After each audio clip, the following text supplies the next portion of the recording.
Hello, hello, hello. We are live. We are live. It's a Sunday night on August. It's August, guys. August 3rd.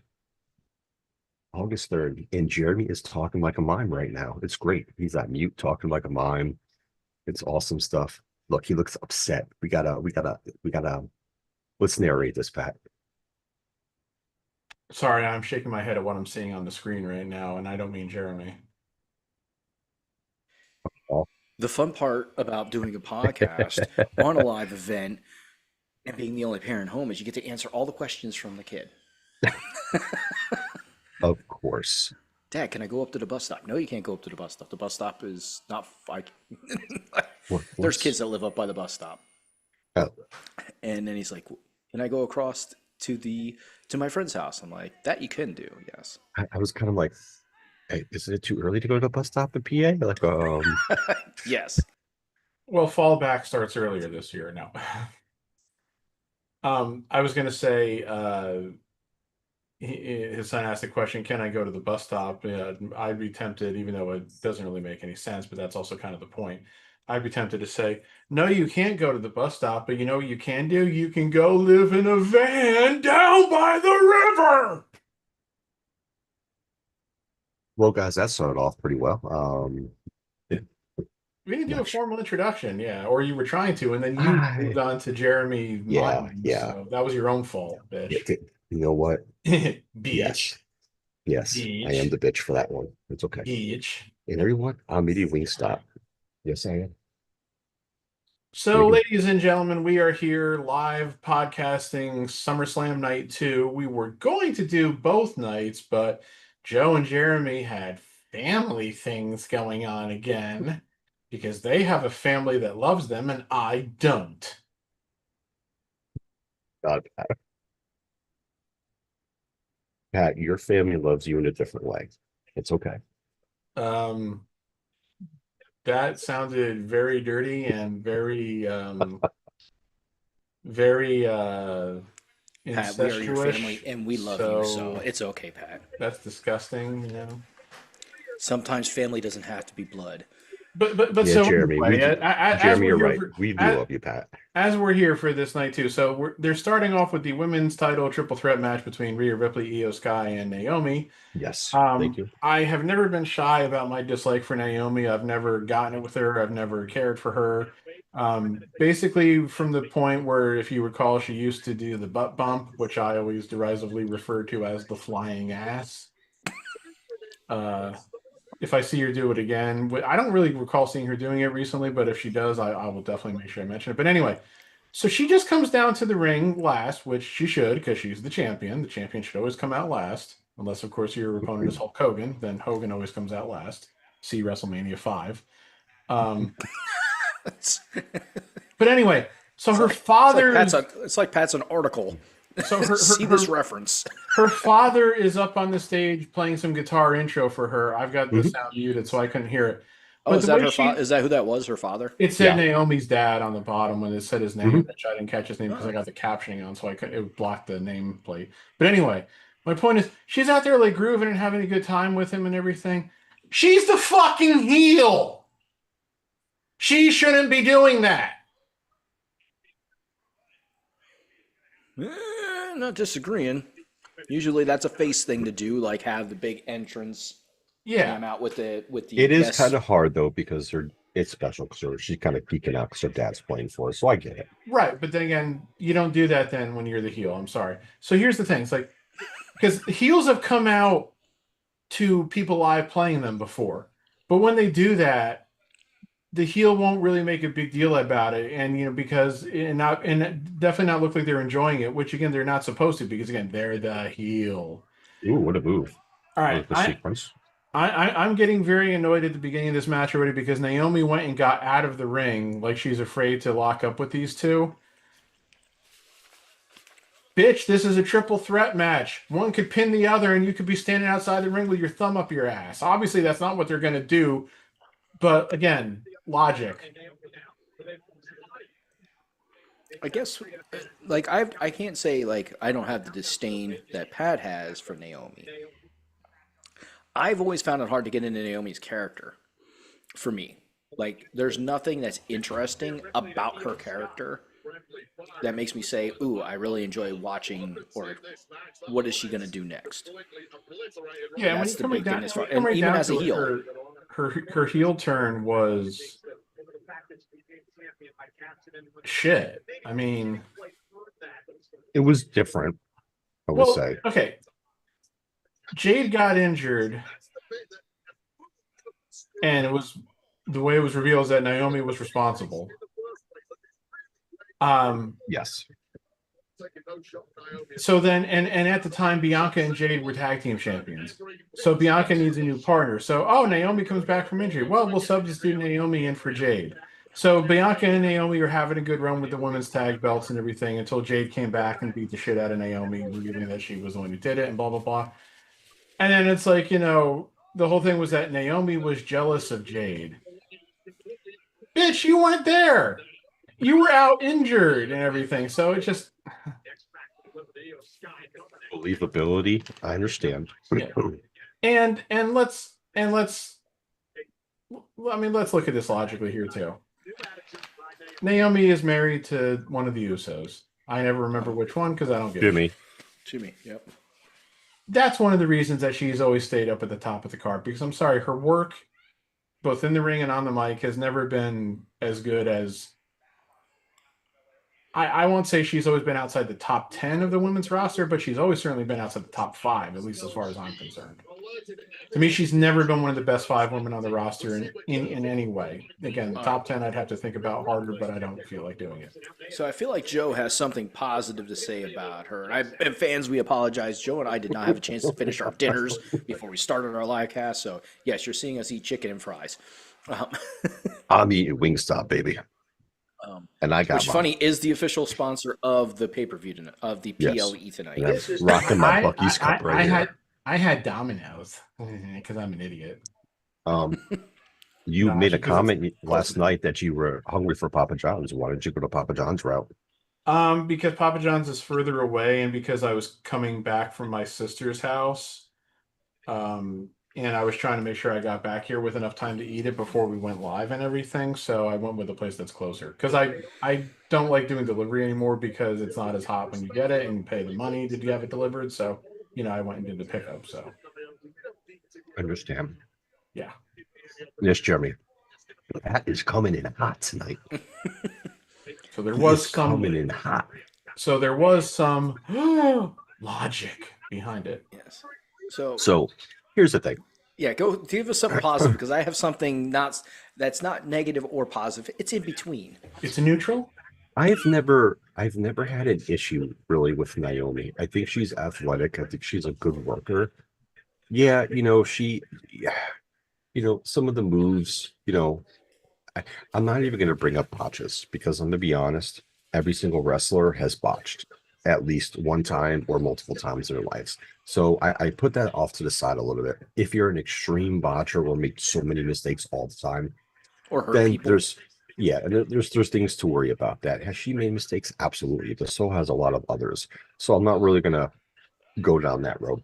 Mhm. See, I I feel like she's crossed into the line of an extreme botcher, in my view.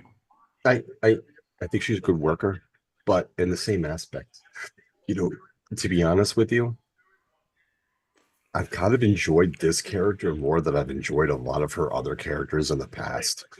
Because it's different. I'm giving her credit for doing something different. So I'm okay with it. But it's one of those things, like, if you had to give me a choice between the athletic females within that locker room, I'm picking Bianca over her. I'm picking Charlotte over her. I'm picking Rhea over her, things of that nature. Just because of promo skills too. She's not the greatest on the mic. She's average. She does a decent job, but I don't know. There's nothing that's really truly ever bothered me with Naomi, to be honest. The greatest, no. Is she average overall? Yeah. Is she a good worker? Yeah. It's fine. She's taken what she's been given and she's running with it. I think she's doing a fine job with it. Speaking of botches, I think EMA have come slightly close to one a minute ago. Yes. I mean, it's challenging for her too because being that short, dealing with women that are they're taller than her. Well, I don't know if I got back Everybody in ahead the of you world's taller than guys. her. I don't know if it's when I Yes. got back ahead of you guys, but it was when she just did the 619 to Naomi. Oh No, yeah, you're yeah, I in the saw. same spot. We saw that. It, Yep. it, it looked like her knees hit Naomi in the face, and that's what you're It may not have supposed to do on that that that that looked move. like it was. It looked like it was a little closer than what Naomi was comfortable for. Well, She's like, again, the whole oh, point is, I think the whole point, in the way that I've always seen Rey Mysterio do, is that you're not supposed to hit the person in the face with your knees. You're also not supposed to hit the person in the face with your feet. You're supposed to hit him with like your shins. And yeah. Yeah. so, but Naomi looked like she hit her square with her knees. So, or Io looked like she hit Naomi square with her knees. So, but Um, another issue I have with Naomi right now, and this isn't Naomi's fault because it's the booking. I really felt like the match that Rhea and Io were having at the last show was really legitimately one of the best women's matches I'd ever seen, and I felt like having Naomi come out and do the cash in ruined that aspect of it for me. Like I'm gonna be honest, that it took the that overall match down in my eyes. that was definitely one of the best women's matches I've seen in the past 5 years. And I watch NXT as well. There's been some good matches on there, but that was really a great match. Um, so yeah, that deserves like that's probably one of my top 5 women's matches in the past 5 years. That match, it did take away from Naomi cashing in, but you know, I get it. You know, the funny thing is too, I think Triple H said that he's not a big fan of the Money in the Bank concept. I would love it. I would love if he actually got rid of that. I would not I, be mad about that. after the last two cash-ins that we've seen now, the one that Naomi did and the one that happened last night, I am fully in favor of getting rid of Money in the Bank. Do you know why they could get rid of it? Maybe bring it back once every other year, but Yeah, yeah. because right now you have the Royal Rumble winners. Then you have what was the other match they did? That what Elimination Chamber? Elimination Chamber is another one that can get you to the. The title match. You have one title match for See, those Mania make and one sense title though. match for SummerSlam. Just Yeah, but the Royal Rumble Elimination Chamber makes sense enough in that the Royal Rumble winner goes to WrestleMania to wrestle the champion. So then they do the Elimination Chamber to determine who's going to challenge for and that's fine. belt They that the could. Royal Rumble winner doesn't pick. So that one, okay. I'm probably here's what they could do: Oh, take that that was a money in the nice bank bouncing and make a moonsault. money in the I'm gonna call bank it. for the Intercontinental title, the U.S. title, or one for the tag titles. I think I'd be okay with that too because Use then money in the bank for the others. it's not as big of a deal. You don't have to worry about, are we cutting the nuts off of somebody's championship reign by having a Money in the Bank cash in, because of course they're always cheap, you know. Like the only Money in the Bank cash in I can ever remember that wasn't like a cheap one was RVD, you know. John Cena did one where he cashed in and I think they had a legit match. I Okay, feel I could like be right. I mean, that may be one I I just think don't he's the remember because only I one that wasn't I can watching as remember. intently at that time. But you could be right. I'm not 100%. I'd I have to remember the go back RVD and one look at the because it was that history one and night all the. stand and everything. I'd have to Yeah, go I'm back pretty and like sure look at John all Cena's that. cash in because he wanted Money in the Bank, right? I'm thinking that, right? Yeah, I'm pretty sure he did. Yes, I don't remember. Yeah.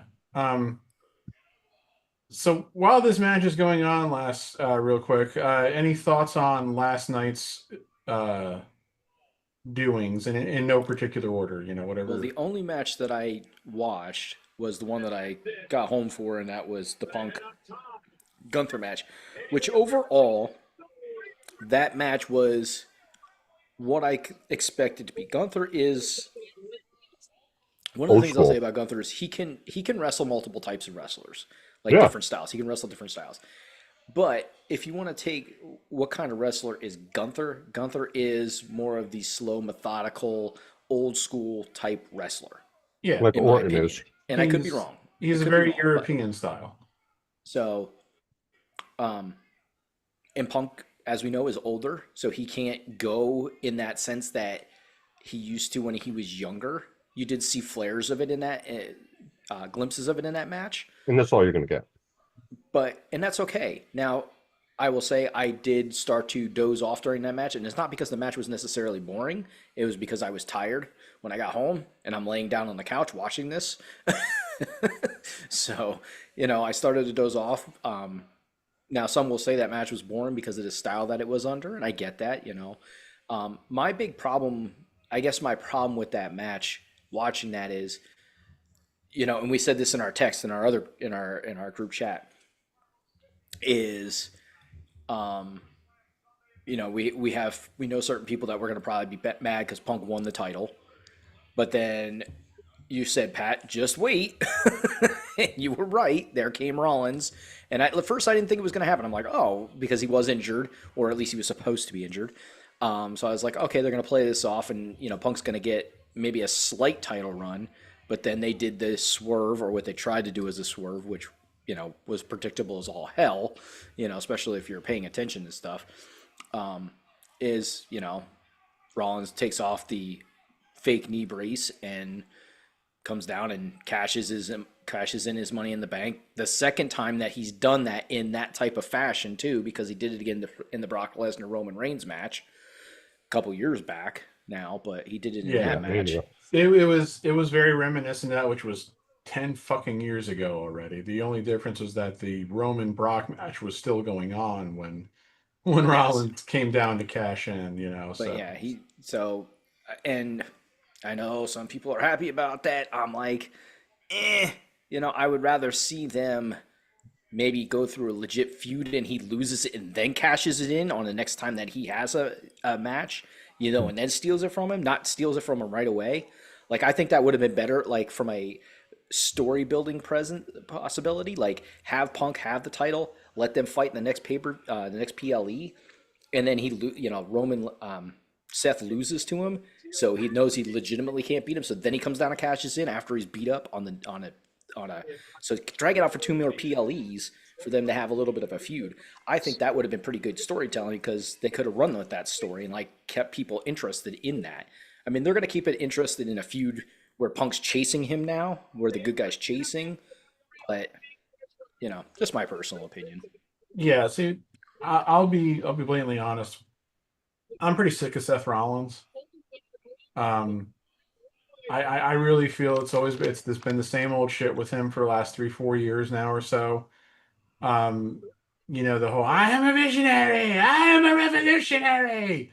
Shut the fuck up! I'm And you know what? so Somebody, sick of that. if you watch the Unreal, I think it's Punk that says it. He's CM Punk in 2000 something. And if you think about it, that's what Punk was doing when he did the Straight Edge Society the stuff? Straight Edge Society, the revolutionary, the same stuff. Like Seth Rollins, and not to say that he's not original, but it is a rehash of something. And we see it all the time in wrestling, rehashes of certain types of things that go on. But you really could say he is the CM Punk of whatever 2002 or whatever that was when he did that run with the Straight Edge and all that. I think it was more Maybe like 2008, 2009. Yeah, I don't remember the exact time frame. Yeah, but put it this way: it was 15 years or so ago. Yeah. Yeah. The other issue, of course, is that, and this isn't really surprising to me, and it's why after, again, I've got it on my nameplate here tonight, because I hate when Meltzer is right, don't you? When I text you guys saying, "Can you believe Meltzer is trying to say that this injury that obviously happened during the Saturday night's main events match with LA Knight was fake?" But then the problem was, when I heard other people then also reporting that it was fake, I became convinced that it was fake. And I see. Here's the thing: it pisses me off that they're doing that. That was a devastating move. That was pretty gnarly off the top rope there. It pisses me off that that's what they're doing now. Again, all of a sudden, they're trying to keep the illusion of kayfabe alive when we all know it's dead. Especially because of the fact that they're doing this fucking Unreal show on Netflix, which I've enjoyed. Yeah, I haven't watched it yet. I don't know if I will, because I saw a couple of clips of it, and it's making me think that it was staged. Yes, really, very much so. I really did start to think that from the couple of clips I watched. But anyway, the other problem that I have with it, again, is that this is the Triple H booking. Triple H, even though he was a Northeastern guy, which means that he was in WWF territory, he's a guy who loved Ric Flair. Ric Flair was always the champion with the babyface chasing him, whether it was Dusty Rhodes, whether it was Lex Luger, whether it was Barry Windham, whether it was Sting, whether it was Ricky Steamboat, whoever. It was always about somebody chasing Flair. and Flair pretty much held the NWA title almost, nonstop, from like 1983 till 1991 when he bolted for WWF. Triple H, when he was, in his prime and everything, he had dominated the belt so many times, and it was always about who was chasing him, whether it was Steve Austin or Mick Foley or The Rock or The Undertaker or Booker T or Scott Steiner or whoever, Chris Benoit, Shawn Michaels. I'm sorry, I said a dirty word. Shawn Michaels. No, the one I said before Shawn Michaels. Oh, Hulk Hogan. No, CB. Chris Benoit. Chris Benoit. You said it again! I can care less. He was naming so many things, and I was like watching the recap of the match. Sorry. Anyway, that's what Triple H thinks works, the babyface chasing the heel. And I don't really think that's necessarily what fans want to see anymore. Obviously, you can't have faces holding the title nonstop. Women's match was good, by the way. But yes, riptide off the top rope, pretty awesome. Yeah, I can't wait to listen to Cornette's review of this show now, because when he's doing his preview, he's like, well, Rhea's got to win, doesn't she? And I'm saying to myself, you think they're going to put the title back on Rhea and take it off Naomi a month after she cashed in like that? Come on, Jim. Okay. Because Rhea, I think, has gotten to the point where she doesn't need the title because she's super over. The problem is that are they going to move her into a one-on-one feud with Naomi now? I guess they could. Because who does she feud with if she doesn't feuding with Naomi? I don't know. I mean, it's a decent match, but it was certainly not nearly as good as the match between the three of them at the last show. Of course. Okay. Here's my 2 cents from last night. Overall, I thought the show was fine. I gave it a B+. I think each match was decent. I didn't have no issues with any of the matches, no real issues.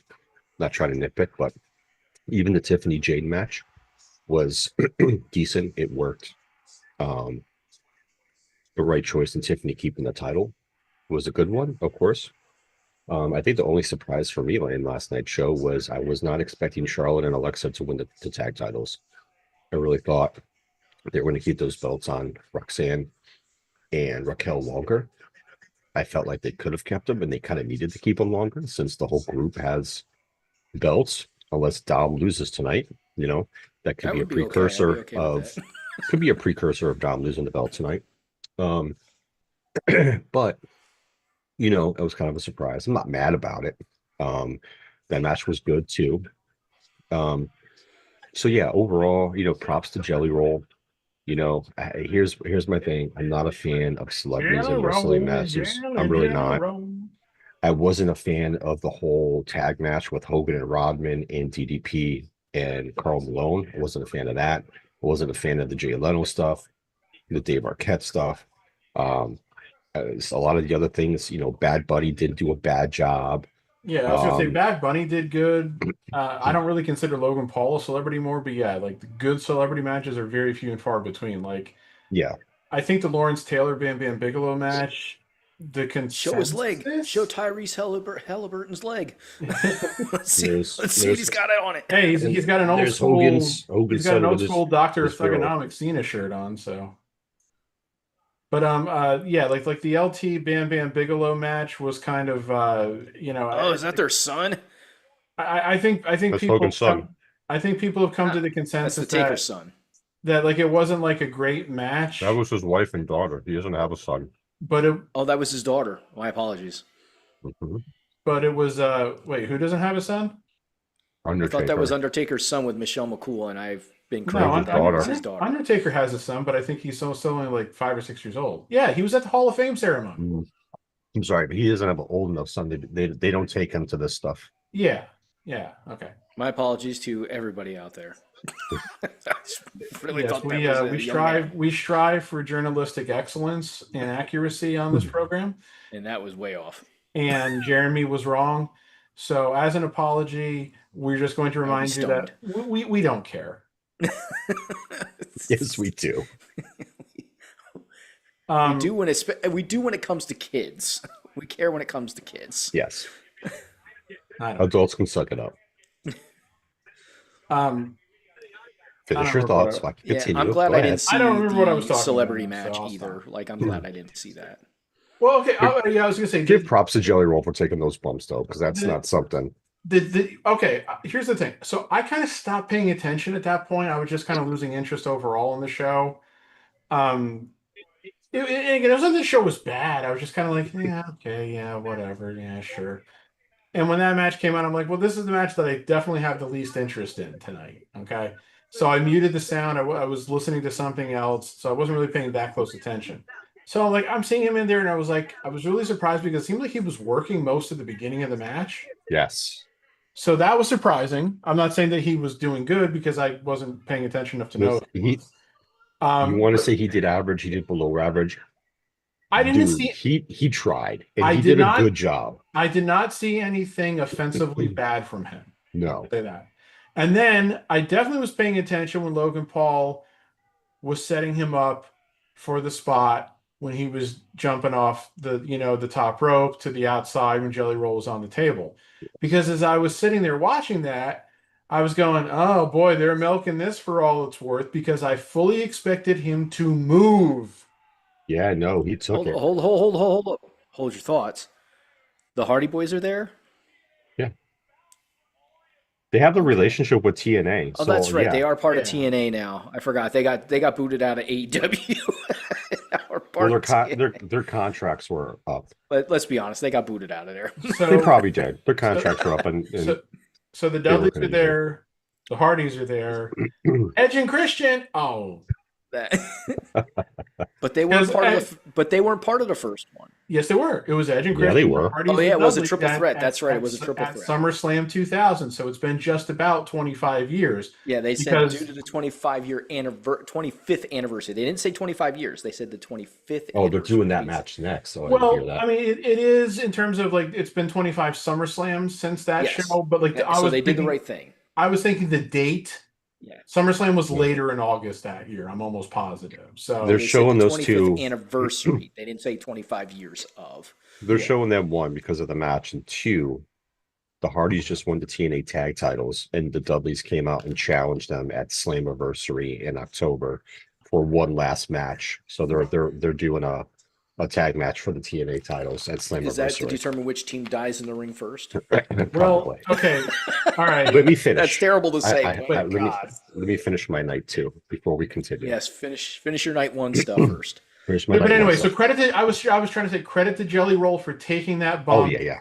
That's pretty gnarly for a celebrity who's in his first match. And you could tell you could tell him being new because he was kind of leaned up to see when it was coming. He was kind of getting himself ready to take the bump before it was coming. And I get that.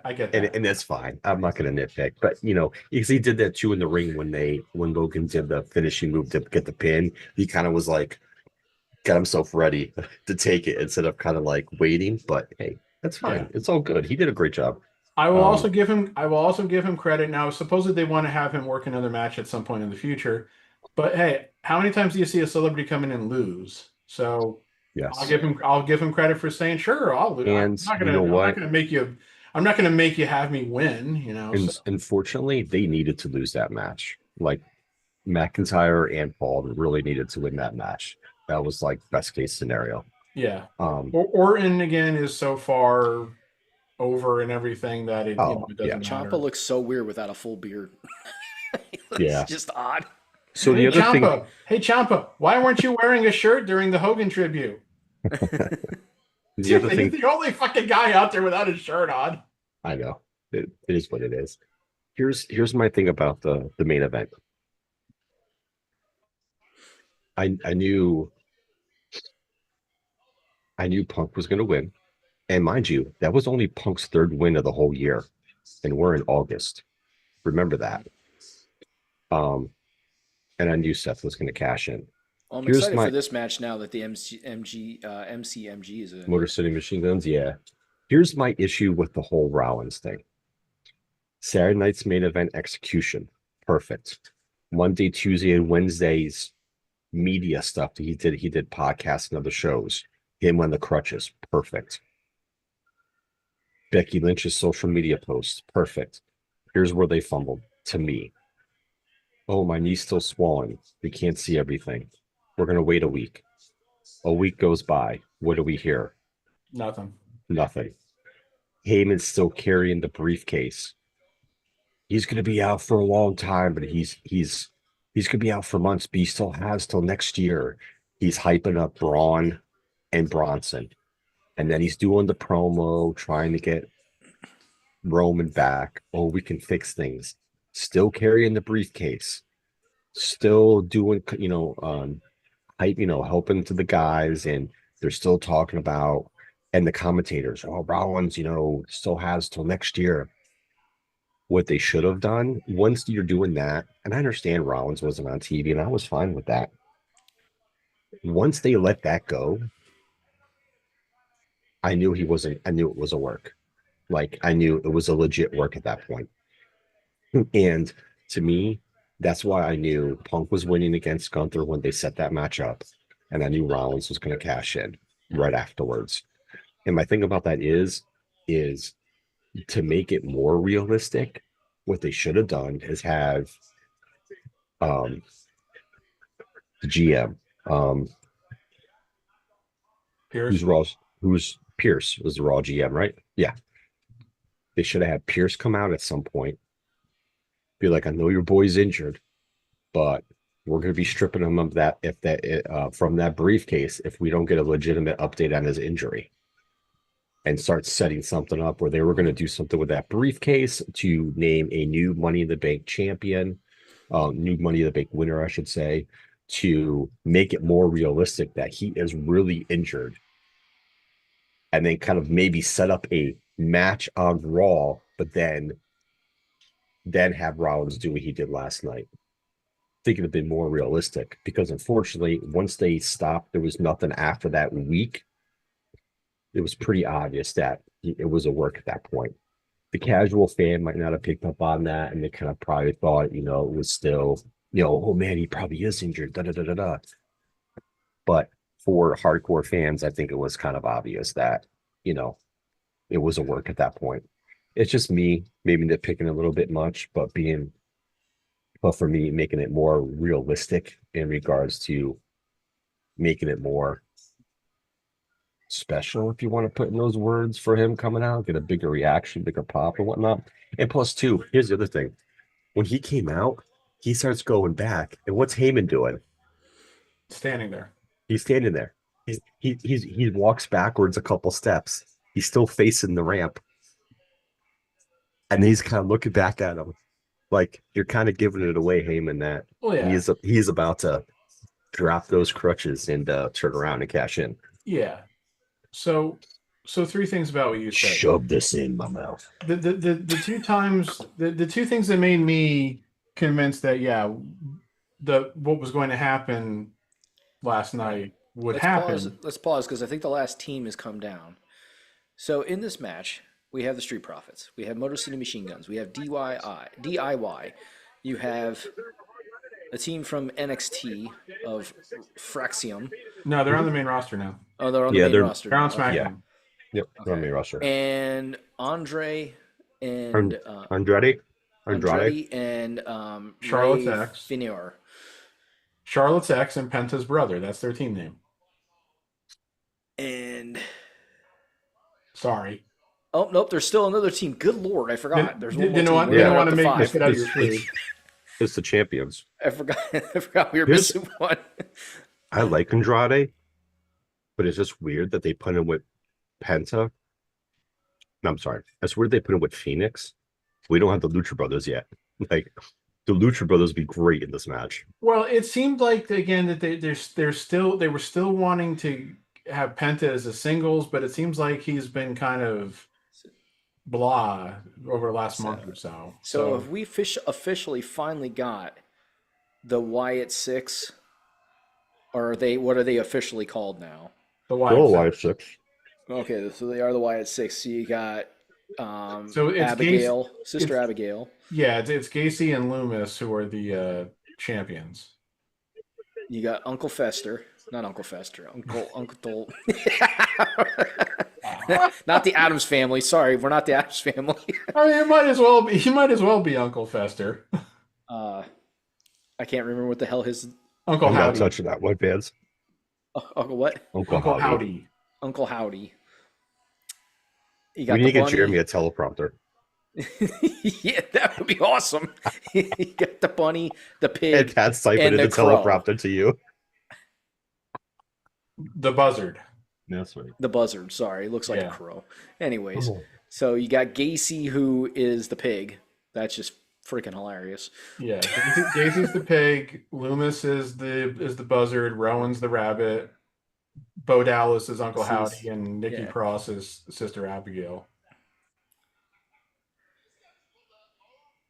And I still have a feeling that at some point down the road there will be some interaction between this group and Alexa, but obviously not anytime soon now since Alexa and Charlotte won the women's tag belts. Is anybody going to be up in arms about him wearing braids? Because that's cultural appropriation.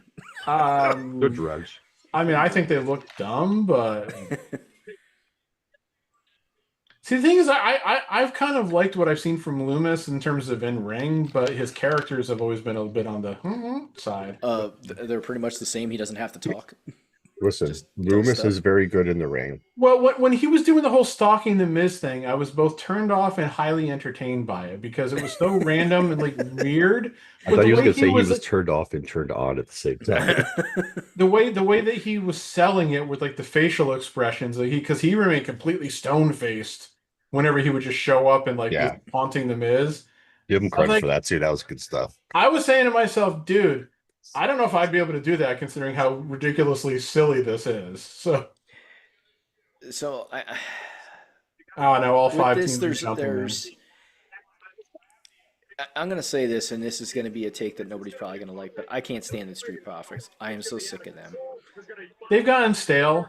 I mean, because it's like they briefly hooked up with Lashley and doing the Hurt Business stuff, and they were basically just acting like mini Lashley at the time. I like them. And then they broke it up, and then they just went right back to being the way that they were. So yeah, they've been kind of the same ever since they've come to the roster. I just think that they kind of ruined their momentum when they had a while ago when they had taken the belts off them. So yeah, they're really good, they're talented, but they kind of ruined their run to me, and then now they're kind of just there, unfortunately. You know, it's funny as we're seeing like spot after spot here, as which we knew we were going to get. Spot Fest 2000. You know, you mentioned it's funny to see Ciampa without a full beard, or like a long beard, I guess is what you mean, because he still He has has a scruffy beard. he Right? Do you still- remember when you saw Yeah, Ciampa with hair and no beard? Right, that was it. Like it was a couple weeks ago on Facebook. Somebody posted pictures of this segment that he was the appeared in lawyer. with, I think it was like the Undertaker on SmackDown in like the late or mid 2000s, and he was completely clean shaven, glasses, and he had like shoulder length hair. And it's like I was looking at the pictures and going, "Who the hell is that?" Because the posted it says you probably won't recognize or remember who this is, and I'm like, it's somebody on the main roster now. So I'm like, who the hell is it? And I clicked on the comments and I saw that it's Ciampa, and I was like, Yeah, I would have never fucking guessed it was Ciampa. he played a lawyer at a time for for a certain storyline that was going on, and I can't remember what it was. They said it in the post, but I can't remember it. So I'd have I to. want to I want to never say it liked might have the had to do throwing with the Kurt chair at the Angle, but I guy could be thing. wrong. Well, you know what?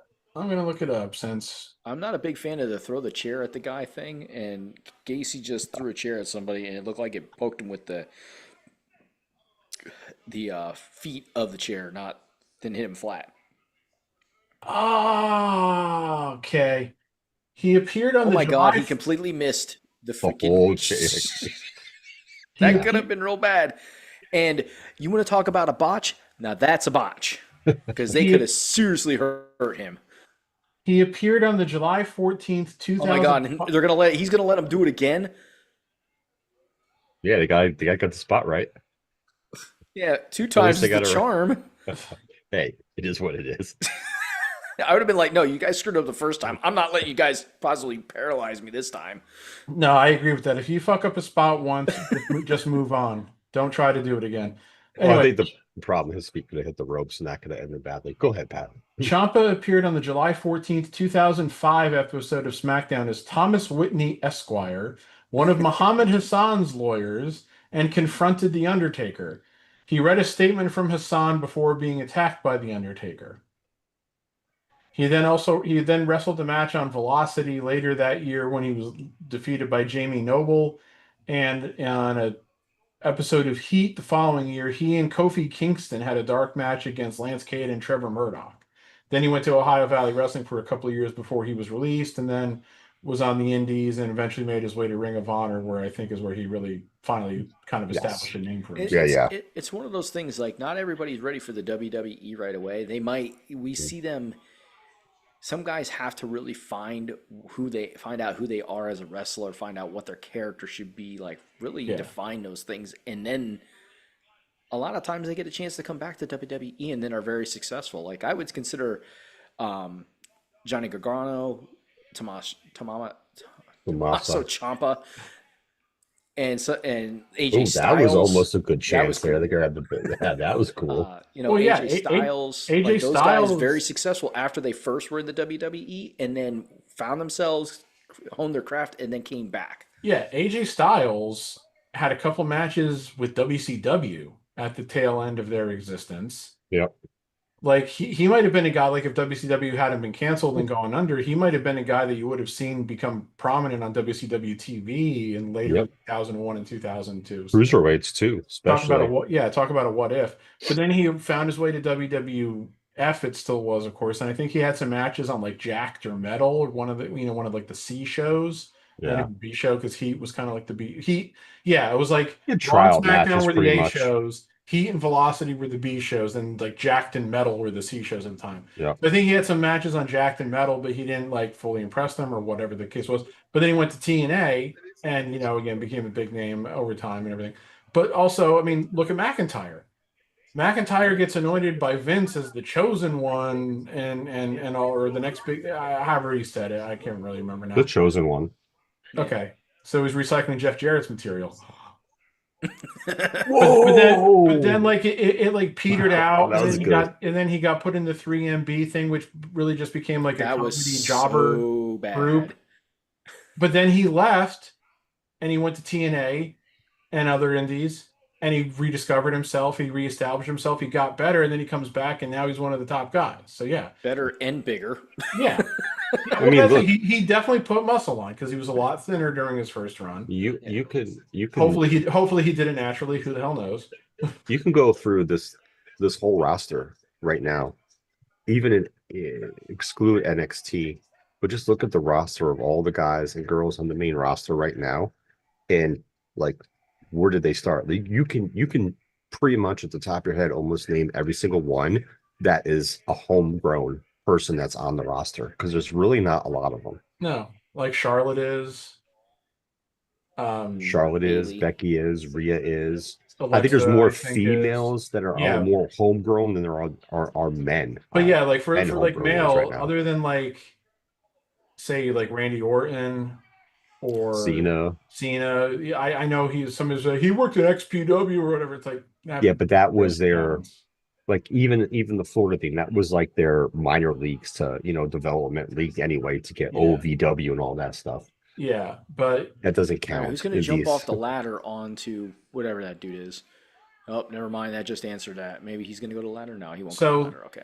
I mean, this match has definitely been, as I said, it would, which would be a car crash. So.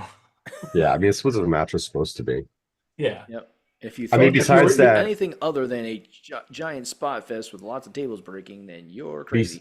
Besides and this is that, the one guy I would not want to be coming off the ropes and having him land on me good. Yeah. Besides that mishap with the Street Profits throwing what's his name on the ladder. Oh no! Please don't. Ciampa, like I hope Ciampa moves. Oh, the Spanish Fly. Thank God. I'm glad they had Ciampa move, because there was no reason for him to have anybody land on him like with that move. The Spanish Fly, wasn't that a sex thing? No. I seem to remember that in like some episode. That was it. That was a You type can of make alcohol. it one. I seem to remember that in some episode of Beavis and Butthead. It probably was in that. The Hardys and Dudleys are probably loving this match right now. But The Hardys and Dudleys are going, they're going to feel every one of those bumps for the next 50 years. Pretty much. I think they should put one of these in every PLE. I'm just kidding. Don't do that. But yeah, one final What's his thing. wife doing down here? One final Because thing she's I got was to trying to check say on him. about the It's like, the get whole. up the ladder and get us the belts. It's no Oh DQ. Christ! She Here can do comes that. waste of time. Oh, here. Seriously, Who the we're hell doing is this? that? It's Candace. It's Gargano's wife. No, the other No, one. no, I'm talking about the lady with the red hair who just did a terrible B-Fab. bomb. That's I- B-Fab. Yeah, BFAB is, I think, Terrible. quite possibly the worst woman on Oh. the roster. Now this one makes sense. Oh my God, that was terrible. When she just slammed Candace off the ladder, that was really bad looking. Yes, it was. It was terrible. And this is why It didn't B-Fab say will- who had to get the belts. Just someone has to get the belts. Yes. And that's why B-Fab probably will never be more than what she is. That didn't look good either with She's Nikki, not a bad wrestler. with Nikki kind of suplexing BFAB off the ladder. That didn't look really good either. No, I agree. Oh, they even acknowledged that it's his wife. Sometimes, I was gonna say, I'm pretty sure they've acknowledged that consistently now. The one, of course, that they still haven't really. Well, I mean, they've made mention of the past, but not for a while now. Is, Seth and Becky, of course. Well, good thing it was cut. I wasn't expecting her to take that bump. But at Well, least to be they honest cut the with- ladder for her. Wait, Yeah, I was- what do you mean that ladder was cut? You're telling me ladders don't just break like that on their own? Not like that. Now, how could the ref call that? It was a perfectly clean kick to the face mask. I mean, I don't really know if we needed. You got to be careful with those ladders like that when you cut them, because any weight will just, because those things are so thin, it'll Yeah. just snap. So I don't sometimes know. I don't think they need to cut those ladders at all. I don't know that we needed the involvement from the women in this match, but all right, whatever. Oh, also, Yeah. Made for a good do, spot. do either of you find it interesting that it's only been Cole and Barrett on the commentary, that they didn't put Corey Graves on the commentary team at all? I'm okay with that. I do find it a little interesting, yes. See, I think Corey Graves is fine as an announcer. It's just oh boy, here comes Rabbit Head. It's just, yeah, I kind of am surprised that they only had the two guys in the booth. That's all. Gee, when was the last time Rowan actually wrestled a match?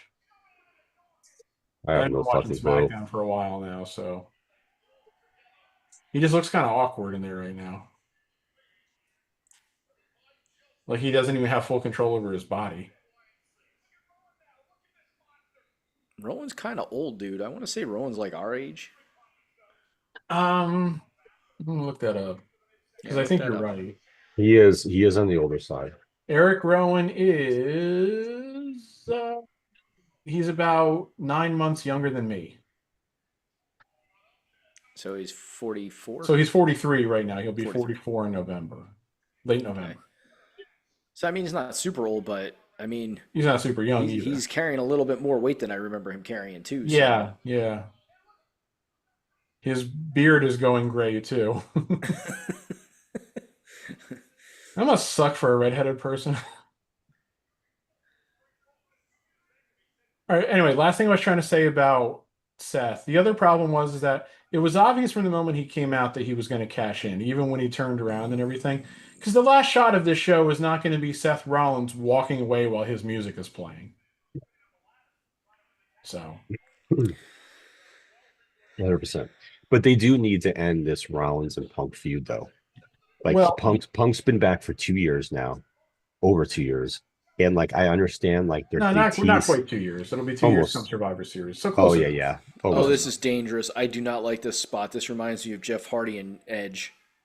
So Well, it's kind of like I don't you've see been- anybody. Oh no, Frazier's jumping up. Okay. I think They've I'm been going I back know. and forth with the Punk Rollins thing and intertwined in other stories. This story needs to end so they can both go their separate story routes at this point. You know, they can Wow. do it. Cool. I like that. Super kick to him on a flip in the jaw. Take that. Take that, Bizotch. No, I can't believe Ciampa's doing that. I was impressed by that. Yes, Ciampa like pulling his legs up. Jesus, Yeah. the upper body strength that's got to take to do that. That's core strength too. Yeah. Well, it looks like he's. Oh no! Oh, yep. He's a great leaper. Is okay. I can't remember if he's Ford or Dawkins, and I feel really He's shitty Ford. for saying that. Montez Ford. I thought that was Ford. The Dawkins always has skinny a one. shirt that says his name on it, so nobody forgets who he is because he's the Ye- least likely of the Yeah, two to be I remembered. don't know why I blanked on that, but I did. We're all Um, getting teleprompters. Ford's the one married to Bianca. but no, you're talking about like they need to end the stuff between Rollins and Punk, and I quite agree. They can't keep going back to Oh, this over and I over and don't over like the again. looks of this. This scares If me. they're gonna end this at WrestleMania next year, I mean, I guess so, but still a long ways to go. Well, I saw somebody on a comment on Cage Side Seats last night trying to speculate about what the War Games match will be at Survivor Series. My first thought, of course, was you don't need to do a War Games match every year at Survivor Series. Um, But they're going to. I know they will.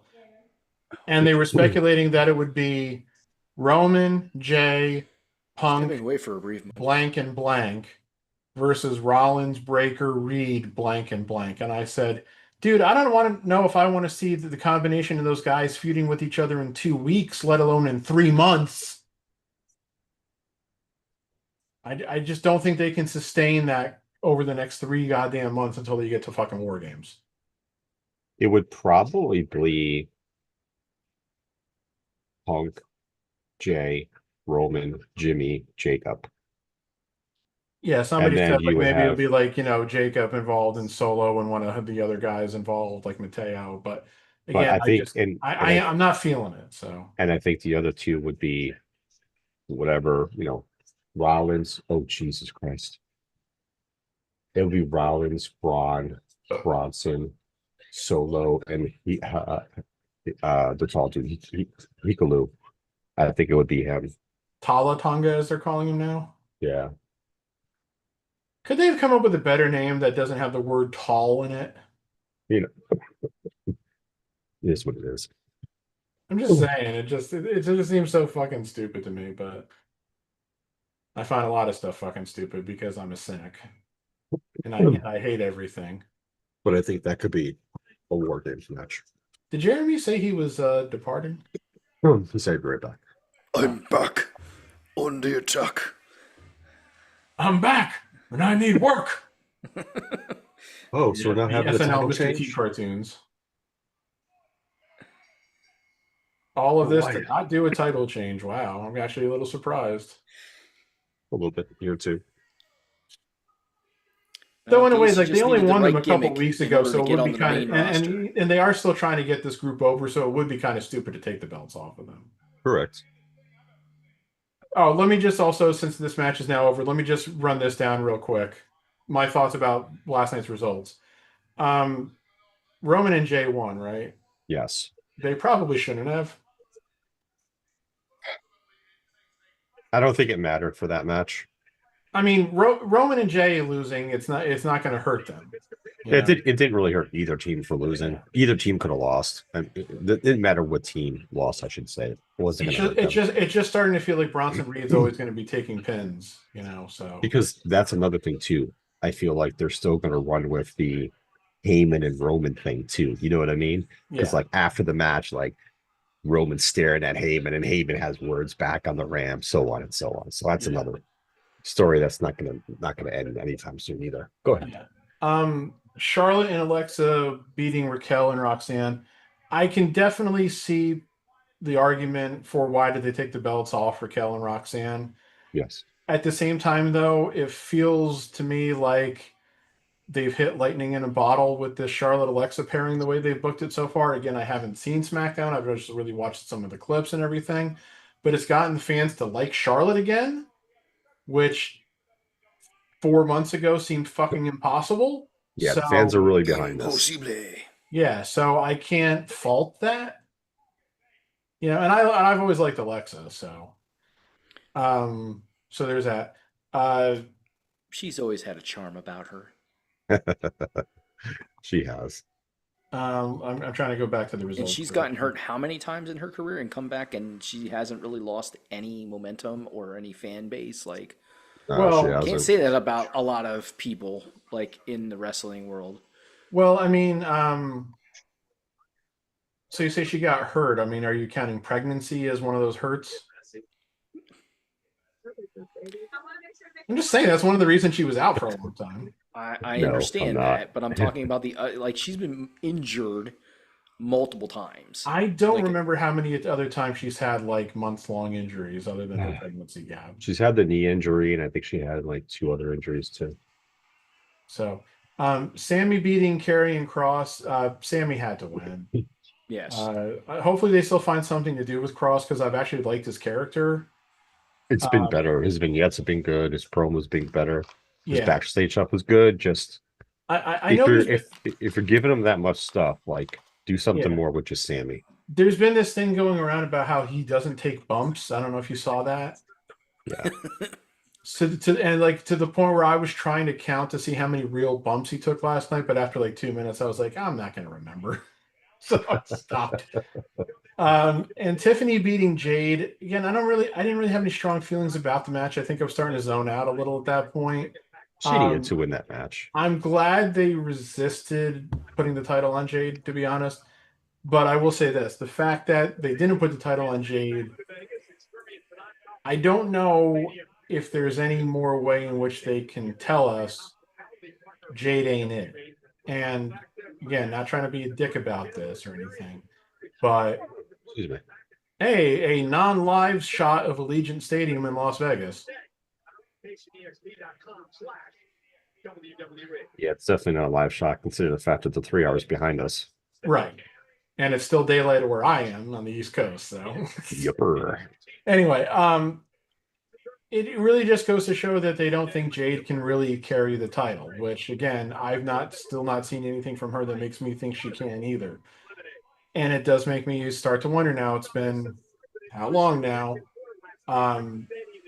When are they ever going to feel like she's going to get it where they could entrust one of the main belts with her? And at this point, you do have to start wondering, oh, Jesus fucking Christ. Just ignore it. Just ignore it. No It's ranting a little about hard this. to ignore it when you've got two convicted felons standing up there, a guy who likes to fuck couches, and a guy who has talked about how he's had a fucking brain worm eating his brain. And that guy is running the nation's health department! Okay, move on. So awesome. And then you've got the witch whose face is frozen by bad plastic surgery who's destroying the fucking education department. And Back thinks to that wrestling. AI teachers are A1. Back to wrestling. They don't have to show that. That's what I'm saying, okay? You know they're going to show that shit during the fucking show. They don't want me to comment on politics. Don't show politics. Fans, if you haven't been able to tell, there's extreme hatred for the current president from our good friend Darth Pat. And everybody's entitled to their opinion, but he has a very strong opinion. Look, Back to wrestling. the only thing that no, stop. The only thing we're gonna that go back to wrestling. No. This will take it back to wrestling. Okay. The only thing that I can think of where the hatred for something is more than my hatred for Donald Trump is AJ's hatred for CM Punk. Okay. And back to Punk. Losing with a cash in from Seth Rollins. Well, since they're showing those highlights right now. But again, Jade... No, they're showing it in Italian, so I don't understand what they're saying. They're showing it in all the languages. I find this hysterical that they're showing like the alternate... They're putting the alternate languages on there. Okay, whatever. Who cares? The excitement for Rollins winning again. You're never going to recreate the moment from WrestleMania when he cashed in. It's just impossible, okay? Oh, yeah. Nothing's going to top that moment because of the way he did it and the magnitude. The only thing bad about that's going on with SummerSlam right now is where they're having it in the Shit Life Stadium. Hey, I would complain about that more if I felt any affection to that stadium, which I do not. Because as that shot shows, it's just this big concrete grate. There's seriously, you see it when you watch a football game there too. There's just no charm to that stadium at all. It's just this big fucking monolith, Lincoln Financial Field has some character to it, MetLife Stadium does not. So yeah. Well, that takes a lot. That takes a lot. I will say this right now, folks. That takes a lot for a Giants fan to give a compliment to Lincoln Financial Field, home of the rival team, Philadelphia Eagles. Dude, I'll tell you straight. If I think one stadium's better than another, I'll tell you that stadium's better than And we another. have had the pleasure. We can say this because we have had the pleasure of being in both stadiums Yes, For not for for WrestleMania. football, WrestleMania. but We you went to know. WrestleMania at MetLife, WrestleMania 35, and we were just recently at WrestleMania last year, not this year, last year when it was at Lincoln Financial Field. So we've experienced WrestleMania in both, and we can say one is definitely a better experience than the other. Oh my God, was that over a year ago already? Oh my It God. was because last year was in Vegas. Well, this year it was in Vegas, and we definitely did not go to that. Though that would have been really cool. Well, hey, at least we got to see. At least we also got to see a good WrestleMania as opposed to a disappointing WrestleMania. Yes. So I might be in Philly for two things in 2026. Ooh, what Or are those? So the NCAA men's tournament is being held at Wells Fargo Arena. Really? Yep, they're having one of Oh. the things down there. I don't Next year's know tournament, you what said it's. 2026. It's it's March 20th and 22nd. I don't know what round that is. I'm looking it I up. I That imagine it's probably is the round of 32 games would be my guess. um. Wait a minute. Oh, I got confused looking it up on Wikipedia here because you are right. March 20th and 22nd, which would be first and second round games. It says it would be at Philadelphia, Pennsylvania, but it's saying it's at the Xfinity Mobile Arena. Well, And I'm that's not like, possible. what? And then I clicked on it. Wells Fargo Center to be renamed Xfinity Mobile Arena effective September 1st, 2025. Yes. Damn it. I still want to always just think of it as the FU Center. I know that was the best name for that. And for those of you who may not know what we're talking about, the bank that uh, originally had naming rights to the arena was First Union. That So was when it was called the First Union Center, most people, especially on WZZO here, the classic and hard rock station, would always just call it the FU Center because that sounds edgy. And then, of it was course, it cool. became, well, then Wachovia bought out First Union, so it became the Wachovia Center. Then Wells It was Fargo bought out terrible. Wachovia, so Jeremy, it became the Wells Fargo Center. Yes. what dates were they for again? March The 20th and tw- 22nd. It's first and Yep. second round games. Yeah, yeah. Because the regional semifinals and finals next year are in Houston, San Jose, Chicago, and Washington, D.C. And then the final four is in Indianapolis. So that's one possibility because you have to. I went on to. I got. I'm getting. I went on to their pre-sale. Like, do you want to be notified for pre-sale tickets? I was like, yeah, because that's probably the only way I'll get them, and they won't be charged like $700 for a ticket. That's actually better with those dates too, because that means it's Friday, Sunday. So it's like if you have to take off from work, you'd only have to really take off like one day. They're still going to be pricey, just to let you know. Yeah, Oh, they I know. definitely will I be. know. So that's a possibility. The one thing I'm almost 99.9% sure that we're going to is in Philadelphia. Also, they will be holding round one of the World Cup in Philly. Yeah, they And are. that is going on at the same time that my daughter gets married. It's that same weekend. So we have plans to go watch a game. Hey, and Chelsea, then have fun getting married. Daddy's going to a soccer game. Daddy's going to the World Cup. Walk daughter down the aisle. Go to the well, World we Cup. would go World we would go Cup. during the week. So the World Cup happens multiple times, multiple days. They have multiple games throughout the week at a location. So our plan is and my brother who lives in Texas is a World Cup fan. He's gone to the World Cup the last three World Cups that they've had. He's gone to the different area, gone to the different locations, and been there. So he was in Russia the one year. I forget where the other places he's been. And he definitely wants to go. Now they have it in Texas. My plan was to go out to Texas, but with Chelsea getting married, Texas and Philly are having them at the same time. Like different teams are playing at different locations and stuff like that because there's so many teams that are involved in the World Cup. Well, it's not so much teams as it is Countries. nations.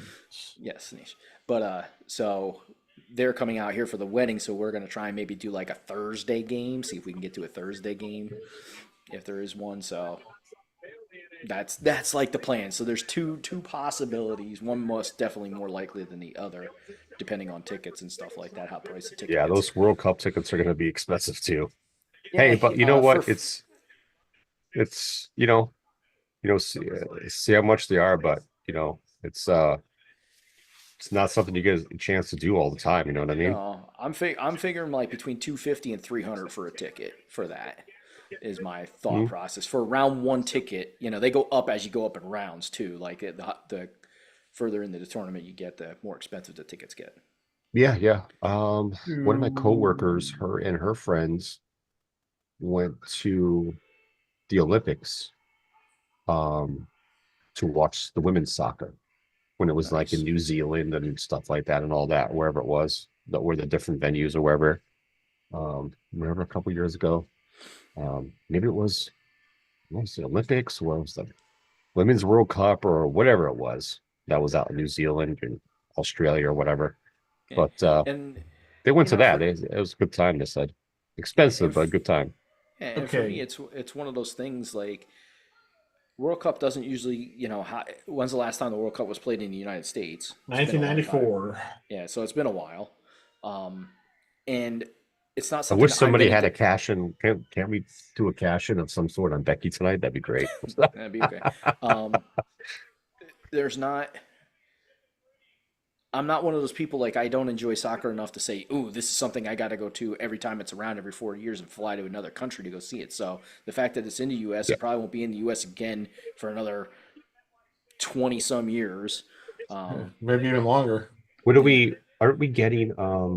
When's the Olympics coming back to the U.S.? Isn't that 2028, it'll be in yeah, LA. 2028 LA? That's yeah, something I've thought about going to see like yeah. a And the men's interest, basketball game or track and field or soccer. yeah, the interesting thing about the World Cup right now is it's not just U.S. It's Canada called the and North Mexico. American. Yeah, Yeah, it's also Mexico and Canada. So it's what they're the most calling the teams they've North ever had American too. World Cup Series. So They've expanded the World Cup. There's like a bunch of extra teams in it and stuff. So it's going to be quite Yeah, there's going to be interesting. 32 teams, right? Yeah, yeah, something like that. Well, Yeah, 32 32. nations. I'm sorry, I corrected Germany. That's why. Yeah. So wait, which date is your daughter's birthday? Chelsea is getting married on the 13th of June of 2026, Okay, so which is a Sunday. It should be a Sunday. It better be a Sunday. Wait a minute. When's she getting married again, Mister? I don't know if Hey, it's a Sunday or not. I just have to show up. All right. no, the 13th of June is a Saturday next year. Okay, so yeah, she's getting married on a Saturday. It is a Saturday, yes. She's Okay, not getting married on a Sunday. so if I'm about to Wikipedia, message Jill and ask her when your daughter's getting married. She'll probably know. It's so probably already on my so calendar. if Wikipedia is to be trusted, um, sorry, I'm scrolling through this. There is a Group C match scheduled for Lincoln Financial Field on June 19th. Now, of course, who will be in Group C is not yet determined. There will be Group E matches at Lincoln Financial Field on June 14th and June 25th. Yeah, I think we're trying to go the 14th because the 13th is the wedding. I think we're trying to do the 14th. Okay. I saw there's a Group I match scheduled for Lincoln Financial Field for June 22nd. Yeah, And there was because one other time I saw. the only other one that would have been doable is the 19th, just because they are coming from Texas. I don't know how long they're going to want to extend their vacation. Oh yeah. So it's Well, like yeah, try and I'm just squeeze as much in and be like, I love you, baby. I love you, baby girl. But Sunday is travel to Philly day yeah. for a soccer match with an Um, uncle. there's a Group L match for Lincoln Financial Field on June 27th, and um, Oh, there's Wow, we're already 48 getting teams, Pat, not 32. oh, 48. Okay, that's a lot of Yeah. so teams. and then there is a round of 16 match for Lincoln Financial Field on July 4th, and oh boy, a World Cup match in Philadelphia on July 4th, 2026. And The 250th anniversary of the country. if the U.S. makes it to that, I would not be surprised if they try to put the U.S. in that match. I mean, that could be that. Yeah, well, that is going to be predetermined in a way. So I don't know if they can finagle it like that. See, that's the thing. The U.S. is automatically qualified since they're one of the host countries. Since again, this is like a tri-host country. This starts on June 11th and it doesn't end until July 19th. Yeah. Oh yeah, it goes a long time. But this is going to be a long time. Well, this 48 teams this year too, next year too. Well, That's going to be crazy. The thing that takes so long is the group play, because that group play takes a long time because each team's got to play each team. Yeah. And it's only 4 teams, but it takes a while. United States has been assigned to Group D, which means their group matches are actually all on the West Coast. They're going to take place in either Inglewood at SoFi Stadium, so LA, Vancouver, Seattle, or Levi Stadium in Santa Clara, which is where the 49ers play and where WrestleMania was when Seth Rollins cashed in. Actually, no, let me rephrase that. I didn't look closely enough at the schedule. The U.S.'s first group match on June 12th will be at SoFi Stadium in Inglewood. On June 19th, they have to go up to Seattle. And then on June 25th, they're back at SoFi Stadium. So like, if you're going to go to one of those matches in Philadelphia, you're not going to see the U.S. unless it's that July 4th game if they somehow end up in that game. Yeah. So. And that's okay. We're not too worried. What are the who plays June 14th at Philly? Like, I don't know. I haven't been able to figure anything out. It's Group E. It's group. That's Group E, but nobody knows who's going to be in Group E as of yet. The only teams that have been assigned groups are the 3 host countries: the Mexico, Canada, and the United States. Okay. Yeah, and that's where I've been having a hard time. I'm like, man, what teams are going to be in what groups? And they still have stuff that's being played out before they can put the groups in. Yeah, the only so far, other than the 3 host countries of Canada, Mexico, and the United States, the other countries that have qualified so far are Australia, Iran, Japan, Jordan, South Korea, Uzbekistan, Argentina, Brazil, Ecuador, and New Zealand. Jordan and Uzbekistan will be making their World Cup debuts. So good for them. Yes. Well, because I feel like those have been I don't think they... Has Jordan always been a separate nation, or have they always been part of a bigger nation? They've been an independent nation for sports as far as I know. Like, I don't know when the Kingdom of Jordan was officially founded. But it's one of those things, like, I know, like, for the Olympics, it's so different, like, to be considered a qualifying nation. Like, the World Cup is a whole nother thing for them to be able to get qualified as a nation and have their own teams and stuff like that. I feel like it's more of a rigmarole for them to go through that. I don't know what the actual sanctioning is for that to be for them. The Kingdom of Jordan has been an independent country since 1946. So. Oh, geez, wow, yeah. And they were a colony, I guess, for lack of a better term, of. Hold up, stop for a second. Of the United Kingdom. Get it right. Where am I supposed to put this thing? Like, she's like, oh, it's my mouth. No, it's my neck. Oh, it's my mouth. Like. Why do you not know that right off the side? That's just bad. Not knowing your spot. Well, they wanted to do both. They wanted to choke her around the neck. They wanted to choke her around the mouth too. Especially once they realized, choke her around the neck. I could really choke her. It's just. Arcanile, put it in her mouth. Come on now. Like, sorry, this is one of those times where I'm just like, okay. As much as I have at times enjoyed Becky. This is one of the times where I'm like, okay, as much as she was going to be one of the 4 horsewomen, something's like. I wish everybody would just stop bringing that up. To be honest. Well, the 4 horsewomen just a reference. I never bought into that. That was marketing. Yeah, I'm just using it as a reference point. Yes, okay. But it just shows me that she's not been the caliber of where Bayley, Sasha, and Charlotte are right now. Well, I'll take Sasha out of that because. I forget. I was going to say. I forgot to take Sasha out of that just because Sasha is in a different. I feel like it's declined since she's been in AEW. She's declined in her wrestling ability. I've heard from so many people that she's been so great, but I haven't really seen any of her matches to know. And again, it's hard for me to get past her character. So she's been good in AEW. Her matches have been good. Okay. Here we go once again with Lyra No, not they're knowing how definitely to good. sell things facially. Oh, That is the website for the World Cup to follow. did they just do a Happy Gilmore 2 reference right there? Did they? They might have. Yeah, they did. They just said Happy Gilmore. Okay. I heard Michael Cole say it. Well, I'm just saying because she's in the movie and it's on Netflix, and Raw's on Netflix. You think that they would be trying to make sure they get that cross promotion through? Yeah, I'm pretty sure I've said multiple times now that I'm just not feeling this feud. I'm not feeling Lyra, and Becky's been hit or miss with since she turned heel for me. So, Thank you, God, Joe. this better be the end of this. Yes, this one needs to kind of go. Like I said, I just don't think Becky is what she used to be. No, At one time, I think she's she used to older. be good She's in the in ring. I think she's lost something in the ring. I don't know if it's like she's afraid of getting hurt now because she has been injured a couple times. It could be. I mean, she's late Could be 30s. motherhood that's changed her way that she wants to I wrestle. don't think I was gonna say, her promos are definitely declined. I will say that. one week she cuts a great promo, the next week she cuts a horrible promo.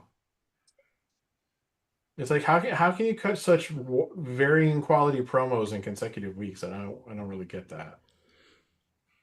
Very inconsistent. Right to the I sport. mean, I'm not gonna lie. This hasn't been a bad match. I'm not saying it's not a. No, hasn't it's been a just bad been match. some miscues. It's been kind of a train wrecking match though because of the stipulation. So, Well, yeah, well, put it this way: they're doing this match, which is no disqualification, no count out, last We chance. just had a no all that. disqualification, no count out.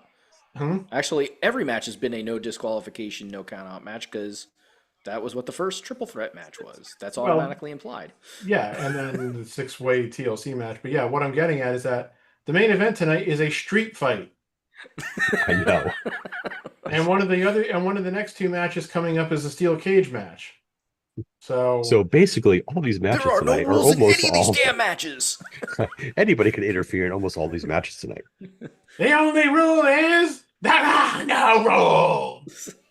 Oh, on a fun note, I'm excited for Twisted Metal the second season to come out because they're going to actually get to the actual game portion are. of the series, which is going to be pretty. I think, well, if they do it any justice, like I feel like they did a really good job setting up with the first season, getting to this point.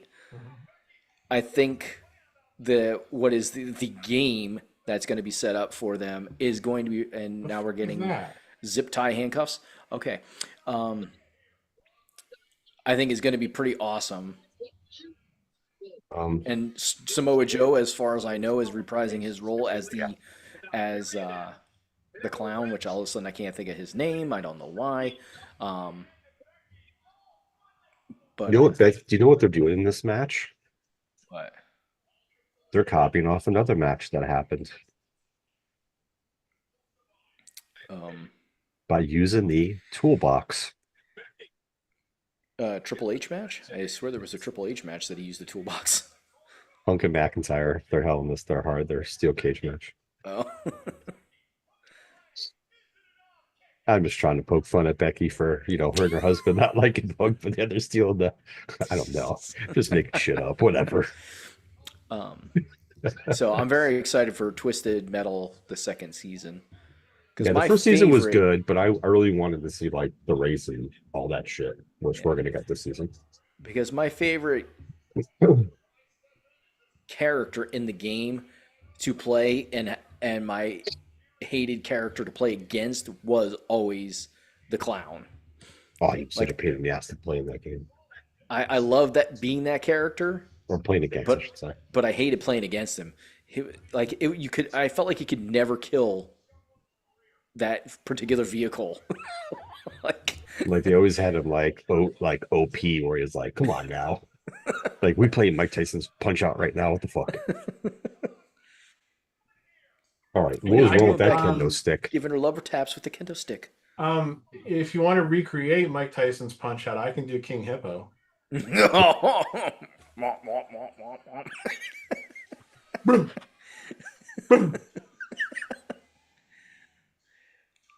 So yeah, that's one of those games that's iconic with the characters. Glass Joe, King Hippo, Bald Bull. So when you're talking about Twisted Metal, all I can think is I don't know what the fuck they're talking about. You really don't know what Twisted Metal is, or you just I've fucking heard of around? it, but I couldn't tell you what it's about. It was a Original PlayStation game. Okay. yes, It and was like a demolition derby type of game with with guns and missiles. yes, Demolition. yeah. Dun, dun, dun, dun, dun, dun, dun, dun, dun, dun, dun, dun. But it was one of like for PlayStation, and then they eventually came out with what Twisted Metal. Did they have a 2 and a 3? Or I think there was. I know Yeah, there they was a had 2, sequels. but I don't They know if didn't they do came as out well with a though. yeah. But They the try to original Twisted overdo it. Metal, like Joe said, it came out for PlayStation. It was a game that was like demolition derby meets racing meets guns and missiles. Like you just every character had every race car was a character, and they all had like special, like a special that they could do, um, and stuff like that. Yeah, that made absolutely no sense. That was the weirdest like thing to see. But One of her hands came. one of her hands came out of it. Yeah, I know, and then she had to put it back in. There was 8 Twisted Metal games. Eight This ain't it, Twisted Metal dog. games. This ain't it. 95 the original, 96 Twisted Metal 2, 98 Twisted Metal 3, 99 4, 2001 Twisted Metal Black, and Twisted Metal Small Brawl, which might have been for one of the other systems. Wait, what year was Twisted Metal Black? 2001. Okay, you know what? That definitely sounds familiar to me because 2001 was when I started working at Circuit City, so I almost would have certainly seen that on the shelves in the video game department. And then Twisted Metal Small Brawl, which I vaguely remember that one. And then 2005 Twisted Metal Head On. In 2012, I think they tried to like rehash it. It was called Twisted Metal. Yeah, the other games were like they really tried to up the ante with some of them. Now, I now, like how he goes, I'm stunned by this for her being able to pull this one off with her hands tied. Her hands have nothing to do with that move. She could have no hands and be able to do that move. Now, please give me the complete chronological history of the Mario Kart games. No. But yeah, Twisted Metal was always fun just because you could blow The first stuff 2 or up. 3 were fun. After that, it kind of got a little crazy. Didn't Yeah, I don't think I played WW past 2. I think 2 was the only other one I played. So okay, you're talking about this being like a demolition derby game and everything. Didn't WWE do a game that was that sounds slightly like this in like the early 2000s, like Crush Hour or something like that? They probably did. Yeah. Well, WWE the I never, was I trying never to- played it, but again, I remember seeing it on the shelves when I was working at Circuit City, and I think I took one look at it and said, "Well, this is weird." there was an actual demolition derby game that came out for the PlayStation 2. And I remember because we got it and we played it all the time. It was the one game that we could get my dad to play. So it was Oh, there you go. besides that and Tiger Woods, golf, the golf game. My dad loved the Tiger Woods golf games. But yeah, we could get him to play Demolition Derby because you could be the bus, like you could have a bus race. It was great. It was a lot of fun because they had the 8-track, like the figure 8-track. Oh, yeah. I remember that. It was awesome. That was a fun game. This match is what it is. Yeah. Hey, I think we're going to get just a lot of train wreck style matches with all the no DQ stuff. Well, here's Yeah. the thing: They're all gimmick matches for the most part. the triple threat match wasn't what I would call like a train wreck match or anything like that. The TLC match again was a car crash match, and it was fine. Right, because that's what it should because you weren't expecting anything more. This match has been bad. I'm sorry. This match has just been gimmicky out the wazoo, and it's Is been she bad. finally going to break those? Yeah, She well- twisted them around enough that she's made them tight enough so her hands don't fall out again. Yeah, and this is the thing too. We've seen her hand come out of it already, and then she had to put it back in. Now she's acting like she can't get him. So it's like the illusion has already been destroyed. You've already fucked up. So this should not have been going on this long. I mean, this goes to show though how overly scripted this shit can be these days. They fucked up. We saw that they fucked up. Again, the live crowd might not have seen that they fucked up, but everybody watching here on TV has. At some point, you just got to go, well, we can't, we're going to have to ad lib because we can't keep doing all the spots with my fucking hands tied up. So again, I'm I'm eagerly anticipating the end of this She's match. overplaying the I got blinded by the Oh my god, stuff yeah. in the That whole oh, I'm about ready to just walk away from this match. and so for me, okay, so here's my biggest problem. See, this real quick. I'm sorry, Jerry. This will be a match. If Meltzer gives it a bad rating, I'm not going to accuse him of anti WWE bias. One of the So only matches, right? so here's my problem, and I saw this the last time Lyra hit her with the kendo. She every time the kendo stick starts coming at her, she throws her hands up. Yeah, Monday Night on She Raw. It she was doesn't terrible. want to take She it. was what Becky was doing, at least the way I thought it was. She was like holding her arms up and everything. She was basically telling Lyra, "Hit me here, hit me here." Yeah, Yeah. she's like she does not want to take it on the arm. Like everything's got to be in the belly and back area. Right, but It's again, like the problem was is it's that it came looks off ridiculous. looking like she was choreographing it for Lyra, and it just Yeah. so. And then Lyra's strikes with the kendo stick were pretty goddamn weak too. And then she stands outside of the ring with a chair in the air for a god way too long and gets kicked in the head with it.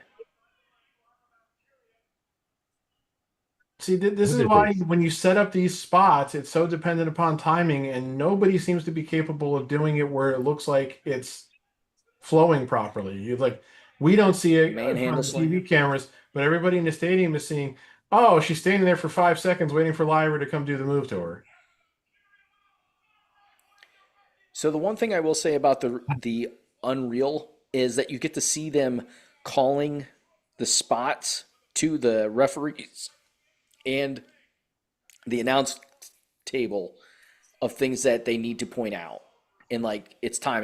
We got to go home. Got to go home. Got to go home. Like, you can hear Chris Park say that stuff, and you can hear, Oh yeah, talking to the ref. Yeah, they yeah, always they talk to the ref for everything. like you Make get sure to the see guys are that doing stuff. this. Yeah, Make sure you they're get to leaving. see Make that sure their stuff. arms are raised. Yeah, check on them. They're Check on them. Make over sure everybody's minutes. Tell them okay. this. They're over time. Tell them to scrap this move. Tell them to scrap this. Yeah, when they were going over time with the CM Punk Yeah. match, and he's like, Chris Park is like, he's not mad at me, is he? I hope he's not mad at me. Punk and Rollins went over their match like on Raw. That the first Raw, I feel like 2 minutes and 45 seconds. Was it really that big of a deal? I mean, I know they want to keep on time, but like Parks, he could tell like he knows Park was getting on the ref to get them to do it. And if the wrestlers aren't listening or they're taking their time with it, you can't be mad at Park for that. But That's but on that the also wrestlers. You're going to tell Punk and Rollins, oh, you guys went over 2 minutes and 45 seconds. You're going to be like, was it a good match? They'll be like, yeah. yeah. And they'll be like, okay, then. But that's also been one of the most mystifying things is that you're on fucking Netflix. There is no overage. Supposedly there is. I would not be surprised if they I don't get like believe we're it. scheduled. Your guys are scheduled for 3 hours. If you go 3 hours and 10 minutes, They haven't you gone know, 3 hours though. They've been going No. like 2.5. Yeah, that's all they've been doing. They haven't had one 3 hour Raw since they've been on Netflix. Yeah, supposedly they have a time frame, which is I find Odd. interesting. And it really kind of makes no sense to me, but what the fuck do I know? We've been trying to figure that out for years, Pat. That was a poor chair shot there, Becky. Yeah, it was. That was a Hogan shot. Taking shots at Hogan and he ain't even around to defend himself. No. That was a 60-year-old Hogan shot right there. So what do you got for me tonight? Well, we want you to take a few chair shots from Hogan. Oh, great, it's a night off. And this just looks awkward, her trying to Yes. kick while she's bent over and holding somebody's head. I do find it interesting that when they did the autopsy, they found that he had leukemia too, which no one knew about, or very few people did. Well, yeah, I guess what's interesting to me, and you know, it's like it's none of my business, of course. But This spot looks Did he absolutely know? stupid. oh my god, this match has gone on about 20 minutes too long. Yeah, did he know? That's a good Oh question. my god, this whole chair spot looks absolutely terrible. Like she almost got stabbed by the chair legs.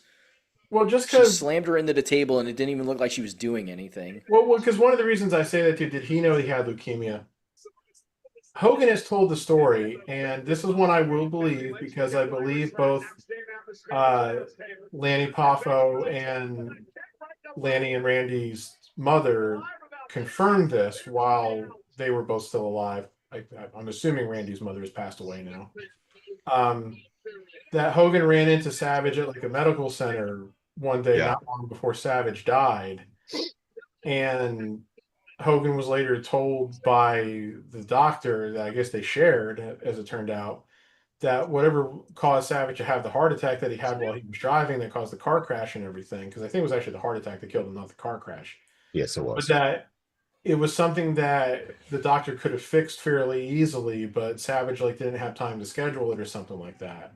And Hogan was kind of shaken by that, you know. And again, like I said, I'm Yes, he just caught up to the interference. it's just that she had it reared back for like 3 seconds before Bailey finally caught it, you know. So again, bad timing that we see. Anyway, um, so the question, of course, is like, did Savage know he had that problem with him and just hadn't scheduled something to have it fixed, or was he completely unaware of it? Yeah. Because it's like if he was unaware of it and he could have done something to fix it, that makes him much more sad. What I've heard about this type of leukemia that Hogan supposedly had is that they probably wasn't a lot they could have done about it anyway. Oh yeah, it was the blood version or something Like it like. was a type of leukemia that's going to kill you at some point. Yeah, it was in his bloodstream, I think. But now, of course, there's the whole thing between all the stuff between Hogan and Brooke, and if you saw the statement that Brooke pointed it out and everything, Yeah. it does sound very much like whatever caused the rift between them, other than probably the shit with Hogan's Scientologist wife, is that Brooke wanted him to slow down because she knew he wasn't as healthy because he had so many like surgeries on like his hips and back and every other damn thing and his neck. But and It he may was like, it and he wouldn't do it. it makes you question. So it's like you could legitimately see that he had the leukemia and maybe even told he had the leukemia and there wasn't much they could do about it. He's like, well, I'm going to do as much as I can while I still can. That could be it too. And you know what? It's sad. I don't want Now to be that was a good spot. that was a good That spot. table spot there. I don't want to be a conspiracy theorist, but it kind of makes you wonder with Yeah, because the his camera wasn't on it, so you didn't see it coming, so the impact is more. Sorry, Joe. is that his wife was a Scientologist and then she converted to Christian for him so he can get baptized and stuff. But it kind of makes you think like, She didn't did really. yeah, it's kind of That, like that, that was a front because she was bringing him into Scientology because what was he had well, made not so much that comments. not so much that, but just like her pulling the strings on certain shit in the background. You know what I mean? And Yeah, and I think Be that might careful be if you don't talk about Scientologists. They may come um after you. that might be something where Brooke kind of separated herself because she saw that his wife was controlling everything. You want to put in those terms? yeah. Well, I somebody brought that up in a comment section, probably on Cage Side Seats, and I said I don't think Hogan was fully making his own decisions or making decisions that were in his own best interest Correct. from the moment he agreed to let himself be used as a useful idiot for Peter Thiel in the Gawker trial. Did Gawker do wrong by Hulk Hogan? Yeah, they probably did. Oh, absolutely. Was Well, Hogan used as a tool so that a vengeful tech billionaire in Peter Thiel could take his revenge on Gawker because they outed him as being gay or something, and he didn't want that out there as if anybody didn't know or something, and allowed him to get his revenge on Gawker by funding Hogan's lawsuit. So I think there was a certain way that Hogan was never really fully making because people found him where he would latch on to people that would convince him of things that weren't necessarily in his own best interest. And I think that because that coincided with all the shit that happened from the sex tape, the racist revelation, getting fired from WWE, he was looking for people to boost him up because he had been slapped down. And it was nobody's fault but his own that he was slapped down. So, but yes, like they Understand? are. when it was first like came out that like his wife was a Scientologist and shit, he made some statements that sounded like he was possibly converting, but then like I don't think anything ever really came of that. And then he was like doing like those 700 club spots like a year or so ago. Oh God. So it's like yeah, yeah, again, it's like and again the biggest problem is this is Hulk Hogan. The man told so many lies about so many different things. Exaggerated, And this embellished. and Shorter version lied. He was not hanging out with Michael Jackson and Mr. T at Wembley Stadium. All right, so That's not an exaggeration or an back to embellishment. That's a our lie. PLE. They definitely set it up very well to have a possible Lyra Bailey feud start because of Bailey interfering in the match and causing her to lose. Yeah, I felt like they were going to go that way no matter I what also the feel outcome of like this match had been. Bailey's going to turn heel. She's going to have to now because you know why? Because Lyra's not over. And they've been. No, That's why they. people That's did why not they've seem been very running. interested in that match for the most That's why part. they've been running this program with Becky for as long as they did, is to try to get Lyra over because Becky's over. Bailey's over. So now they're going to continue to try to get Lyra over by having her match up against Bailey. And And yes, Bailey will turn. Bailey's going to have to turn heel because if Lyra Yeah. turns heel right now, she'll never get over. Yeah. Not right now, no. So, all right, I need to go get myself some drinks or something or other. geez. Some drinks. Liquor. Get I some have liquor. no liquor. He's going to grab himself a six-pack. It sounds like a and bring it personal back. problem. He has no liquor. Nah, not really. At first, when he stood up and walked away, I thought those were underwear. I was I now graceless realize that with those his- are shorts, not his he was- underwears. He was trying to grace us with his sexy boxers. You know what? Are you watching that Cosm at Los Angeles? You seeing them advertising it on the show right now? Yes. That place is that's crazy. Like that setup with that screen and how close it could be to the wrestling matches. Yes. Yeah, it's really weird. I think it's cool as hell, though. Like, weird in a good way. Yeah, I'm just not going to go to Los Angeles to see that shit, though. I think I'm going to be moving shortly because the rest of my family's home, and there's 3 girls that walked in with my wife, so it's going to get a little crazy in here. So I'm going to be relocating down to my base, You're going to be dominated by the female sex right now. Estrogen in this house. Overtaken by the females in the house. Just leave your son with them. There's my daughter. He's over at the neighbor girl's house. He's hanging out with 2 other girls. Oh, Jesus. Tiger Lily Gold. Metro. They sang the national anthem. I don't know who they are, though. Get your pimpity pip on there, boy. That's what I'm talking about. Metro Boom. Oh, there's Russell Wilson. Oh, Metro Boom. I know who Metro Boom is. Russell Wilson. With his kids. 10-time Pro Bowler. Rocking that Giants belt. Hey, if he just gives us competent quarterback play, this is about all I can ask for. Hey, honestly, that's As a all Giants you really fan, can he's ask for going, anymore. why, oh, why did we get Russell Wilson? Hey, No. honey. That's not a question at all. The obvious is because he's there just basically to caddy until they decide, all right, now we're going to put Dart in. That's all. No. Nothing wrong They're with not that. going to do that. If Russell Wilson messes up, they're going to put the interception machine in Jameis Winston, and they're going to let him throw a couple interceptions every game for about 3-4 games. Then they'll finally put Dart in. So probably around game 10 or 11. I don't really know. I mean, it's hard to tell with that team because their schedules, like on paper, is tough. So Yeah, it's going to be see how it goes. I love Jake Alfatu. This guy's so awesome.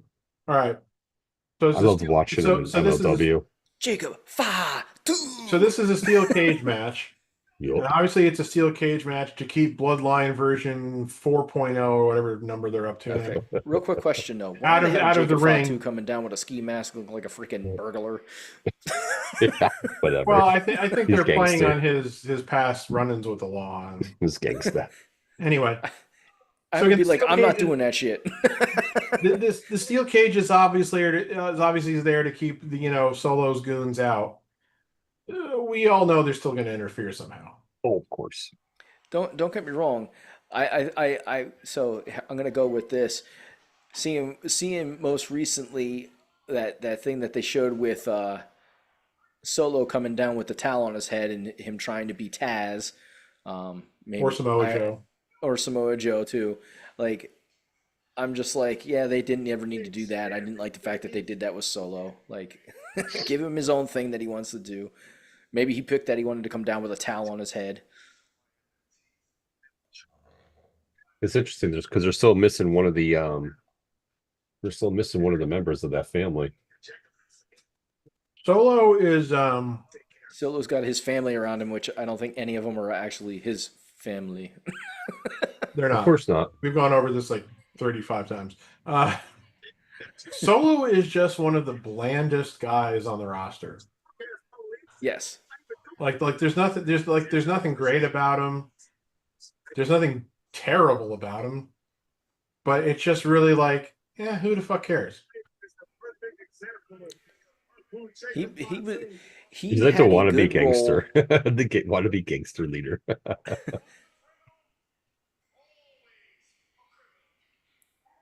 I also think Cornette's right in that Tall Tonga is one of the least imposing giants I've ever seen. I don't know. It's just one of those things. Um, for me with Solo Sokoa, um, he played a good role as the enforcer guy in the original um, Bloodline, Bloodline. and When he didn't talk. yeah, when they gave him the push to be the leader of the Bloodline and had him talk, it ruined. I don't want to say it ruined, but it just it took Didn't away have the from same what he brought effect. to the ring,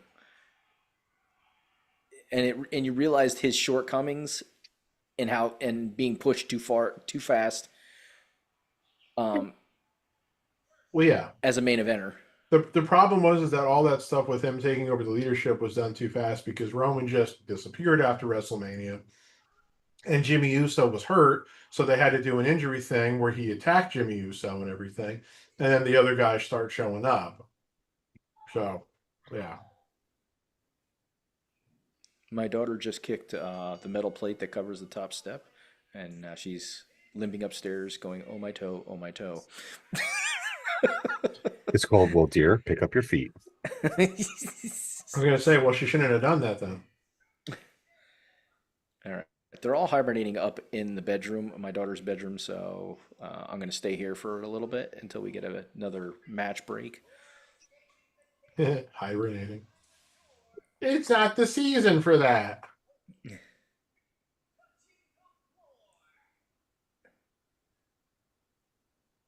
By the way, that's how you know that bears are more evolved than human beings, right?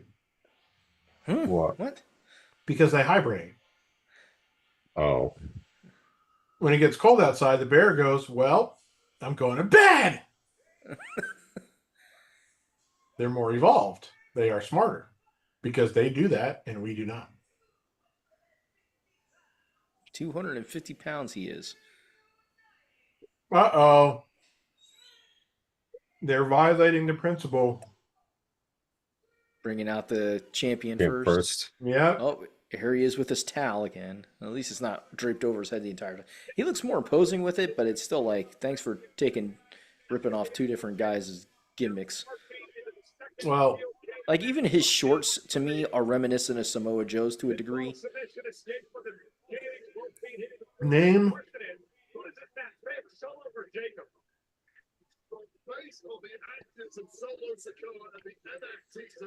Yep. name the last gimmick you saw that was wholly original. God, that's tough. That's what I mean. So there's one that keeps popping into my head. But even then, it wasn't the guy's first gimmick, so I don't know if you can count it. And that being the Fiend Bray Wyatt. Yeah. Because the original Bray Wyatt, you can't even say was wholly original because Dan Spivey briefly did the Waylon Mercy character back in the mid 90s. So Yeah. It's tough. Like, I can understand taking portions of elements from different people and saying, well, I really like that, but I can make it my own. I feel like Solo has not been able to take anything that's been given to him, even if he's been given free range to, hey, this is what, we want you to be this type of character, but make it your own. Like, I don't feel like he's really done anything to make anything himself. Let's see where I you're don't coming know. from with that. I mean, again, I've made Nepo baby illusions already tonight, but Solo to me very much feels like he's just a Nepo hire because of who his father and who his brothers are. Mm, I don't know. Oh, he's got a mask on still.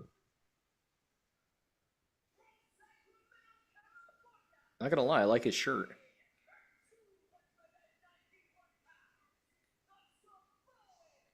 I love it. The Samoan werewolf. The Samoan werewolf. You know, when he does that like walk thing, you know who it reminds me of? The Boogeyman. Remember the That's Boogeyman what, would kind of do that? yeah, Didn't Papa yeah. Shango do that too at one point in time? Like that little shake? He may have. Yeah. It's cool though.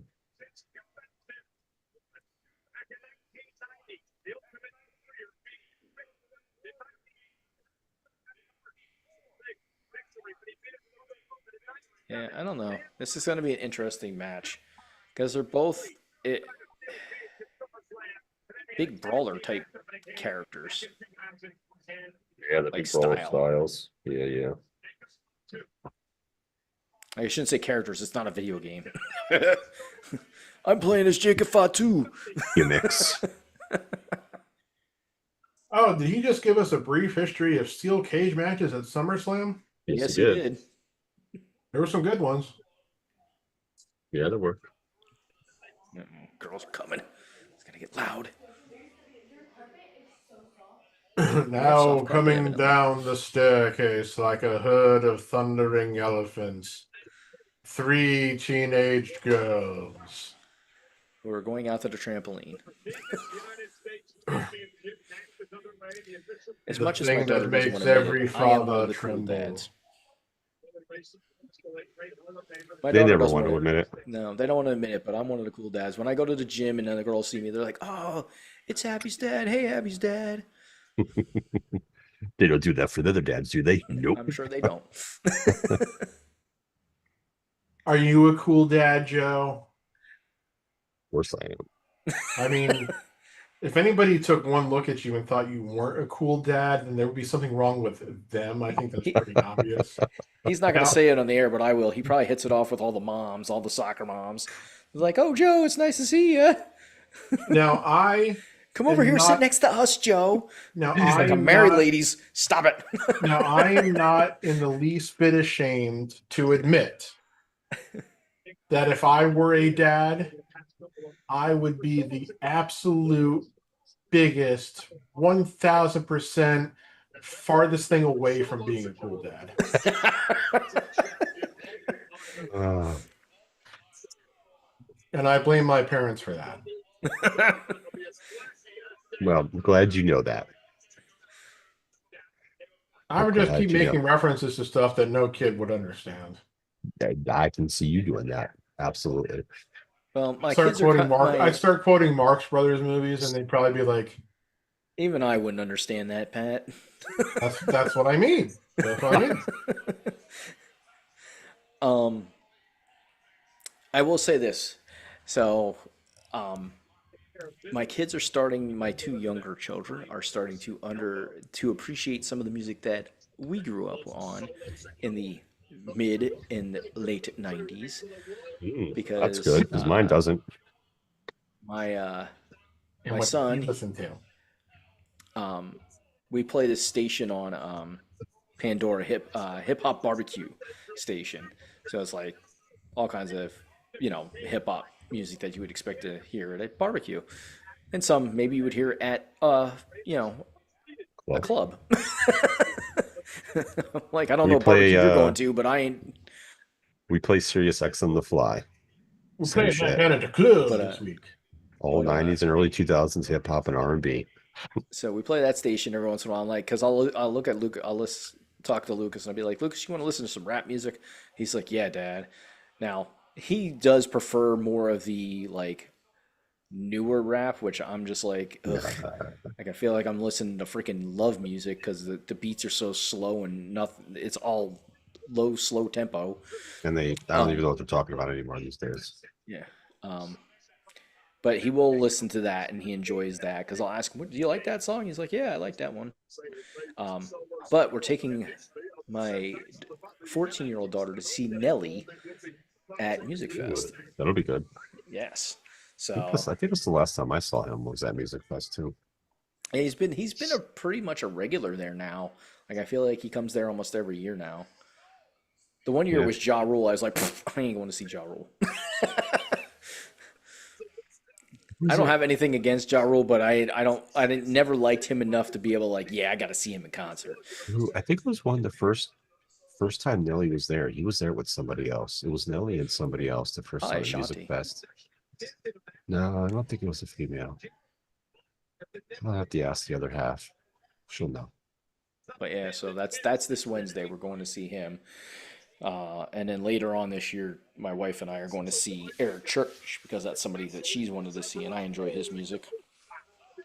And his Not tickets were bad. relatively cheap. I've listened to his stuff or some of his stuff. Not bad. But yeah, so it'll all be a good time. It'll be interesting to see if my daughter really gets into it. Like she knows most of the songs, which I'm very impressed by, like her knowing most of those songs. That's good. Oh, we're opening the door already? You kidding me? This match has been what I expect so far, as guys beating the crap out of each other. I'll beat the crap out of somebody. I will say this: I'm always I like I'm never Solo's outfit. surprised. I'm never surprised by the amount of tattoos that these guys don't start off with, but end up having by the time they're done in wrestling. Especially the Samoan guys, like they always seem to be getting new tats. It was like Randy Orton. Every time Randy Orton went out with an injury or was out for a while, he came back with a new tattoo. Yeah. Or 2 or 3. But he never went across his chest. He only went up his arms, and then he did that thing Behind across his his back. up his shoulders. Yeah. Oh God, no! I just thought of something horrible. Who knows that? If Randy Orton goes out with one more injury, now that he's tagged with Jelly Roll, he'll come back with tattoos on his face. Oh God, no, he won't. It's gonna happen, man, and there's nothing we can do to stop it. Oh, trading super kicks. But yeah, I mean, like with the Samoan guys, I mean, even The Rock did it too eventually, getting the big tribal tattoo, Yeah. 100%. And Jason Momoa, getting off of wrestling for a second, he is also Hawaiian and has that lineage too. And he's gotten quite a few tattoos that I forget what his true lineage is. I can't remember off the top of my head. Yeah. I know he's Hawaiian, but I know that's not necessarily nationality, an ethnicity. So I don't know what it is, but I know that's where he's from, is from Hawaii. So he's a Hawaiian native. But yeah, he has a couple tattoos that are significant to his heritage and stuff like that. He is And he admitted 46 to years being- old.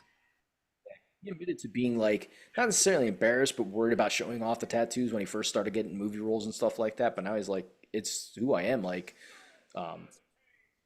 it's part of me. So he's like, I definitely, he embraced that. Like, there's certain movies he's had to have him covered up because the character wouldn't have tattoos. This character doesn't have tattoos, so they cover him up and stuff like that. But His father is native Hawaiian, while his mother is German, Irish, and Pawnee ancestry.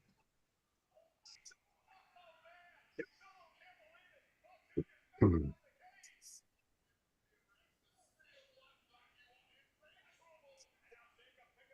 not sure what specific, like.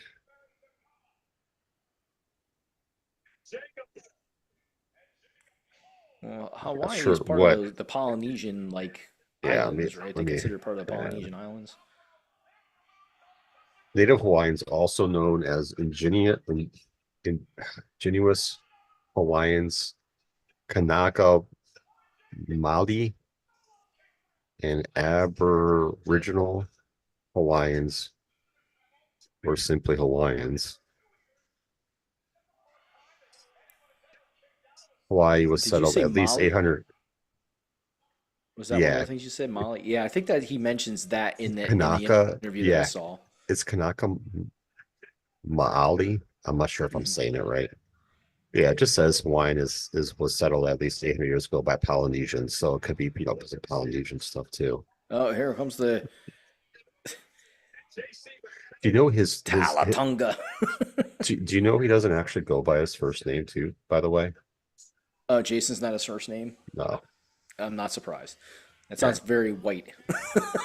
Joseph is his first name. Oh, Joseph, Jason, Jack, John, yeah.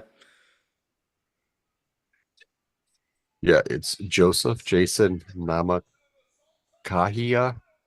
Momoa. I'm not even probably saying that his other middle name are Oh, incorrect. here comes the big giant, and he gets the boot. Okay, 19 years old.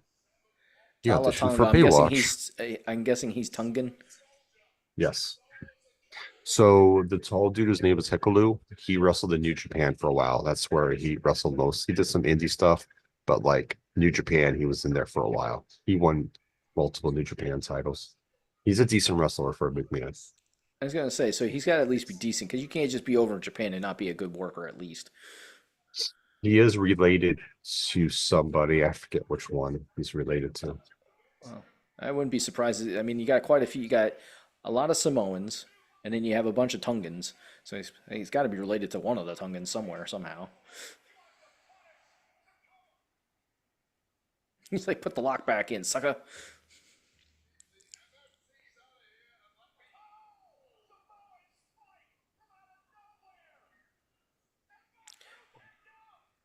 She pulled it. You could tell she wasn't counting three. She pulled it before they even kicked out. Boo! That's bad ref. Bad ref counting. Whatever his name he goes by, he is Tongan American. Tonga. He was in New Japan as Hikaru. Yep, he was a member of the Bullet Club and God for a while. Now he's gonna climb out. Yeah, right. He is the son of Haku. Okay, he's one of Haku's sons. Okay. Uh-huh. Wow. Haku wasn't that damn tall. How the hell did he get so damn tall? Must have been some tall genes in them in that lineage. Same. He's been wrestling since 2016 in New Japan. So I will say, so my family is going to be getting some hype with my oldest daughter getting married because her fiance, I don't know if I ever told you this, guys, is 6'4". Yeah. You told me to. Definitely big kid. A taller dude there. I'm 6'4".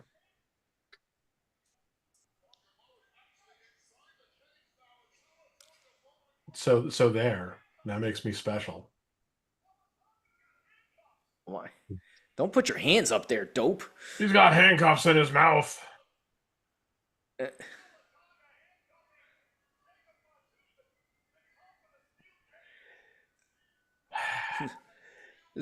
So here's my problem with what just happened. Everything? I I understand the handcuffs, cuff him, he can't get away, blah, blah, blah. There was no reason for him to continue to put his hands up there. Gee, bring your hands down and jump down. Where have I heard something like that before? He broke the chains. Of course he did. Where have I heard something like that before? Like, why is he stepping into the casket? Get out of the casket, you dummy. Hey, it's not my fault we don't have a setup to have an actual casket that I could have just rolled into from the ring. I don't expect the announcer to make mention of it, to draw all the attention to it. I was a professional. I'm a professional, damn it. Professionally bad. What is that? Breath death? Oh. Oh, he's trying to pants him. He's trying to pants him. He took out both of them. He's trying to take off his tights. He wants us to see Solo's bare ass. Another no belt change. So we're not doing any belt changes, I guess, tonight. Right now, no. Also, I'm sorry, I'm not buying the Cena face promo from the other night either. Yeah, I'm not either. So here's the biggest problem with this. What do you do with Jacob now? Yep. And how did that and I'm gonna be honest, both their heads hit the steel cage door when it got kicked closed by Tala or Allah, whatever the hell his name Allah! is. Oh, I'm sorry. Were we? Is that not what you were doing? No, Oh. Well, still, I holla. Because there's nothing funnier than me trying to sound cool and hip and by saying stuff like that. oh no, I'm sorry. He blocked it with his hand. He saved Solo with a hand. Don't worry, you blocked the cage door with your face, just like we planned. Yeah, in my honest opinion, it's time to get rid of the. The MFT, don't forget that's their name, the MFT. What does the Bloodline MFT stand 4.0. for? What? I don't fucking know, to be honest. I forget. But I think it's time to get rid of this version of the bloodline. They've played this out too long now. They've only just been put together in this current fashion, though, so they're not going to do Yeah. it. Because they've also pretty much firmly established at this point that Solo can't do anything on his own. No, you got what is this guy in his name? What's this the guy that he just threw into the steel cage's name? The guy that came up from NXT, who looks like he's Hikuleu? 47 years old, and He was called Hikuleu. Now he's Tala Tonga. or no, not that Tall guy. Tonga. The guy that came up before The him. one with the long hair? The None one of with these the short guys hair. none of these guys have been in NXT. Oh, okay, sorry. No, the guy that you guys knew as somebody else, but now he's called something here. I forget. Shit, I can't think of his name. The short hair, whatever. Yeah, the short haired guy. Yeah. He was from they came over from New Japan as well. From Oh no, it is the guy with the longer hair. My bad. that's Jeff Cobb. Jeff Cobb. Yes, that I couldn't remember his name. JC Mateo. I don't know who this Jeff Cobb is. Who they're trying to pretend is Yeah, part. Jeff Cobb, JC Mateo. Jeff Cobb Mateo? What kind of stupid name is that? A very white sounding name, except for the Mateo part.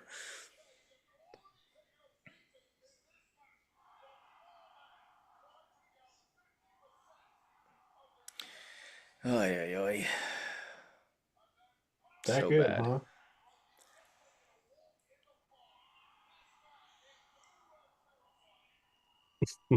We're still missing somebody though. Isn't one of the Tonga guys? Yeah, he's missing still injured. Yeah. Yeah. So there's technically 5 of them in that group. Yeah. Yeah. Because the two of them the two of them came in the tag team and one got hurt. Yeah. And then you got Still Jeff Cobb or I just don't know JC what they're doing. Tala.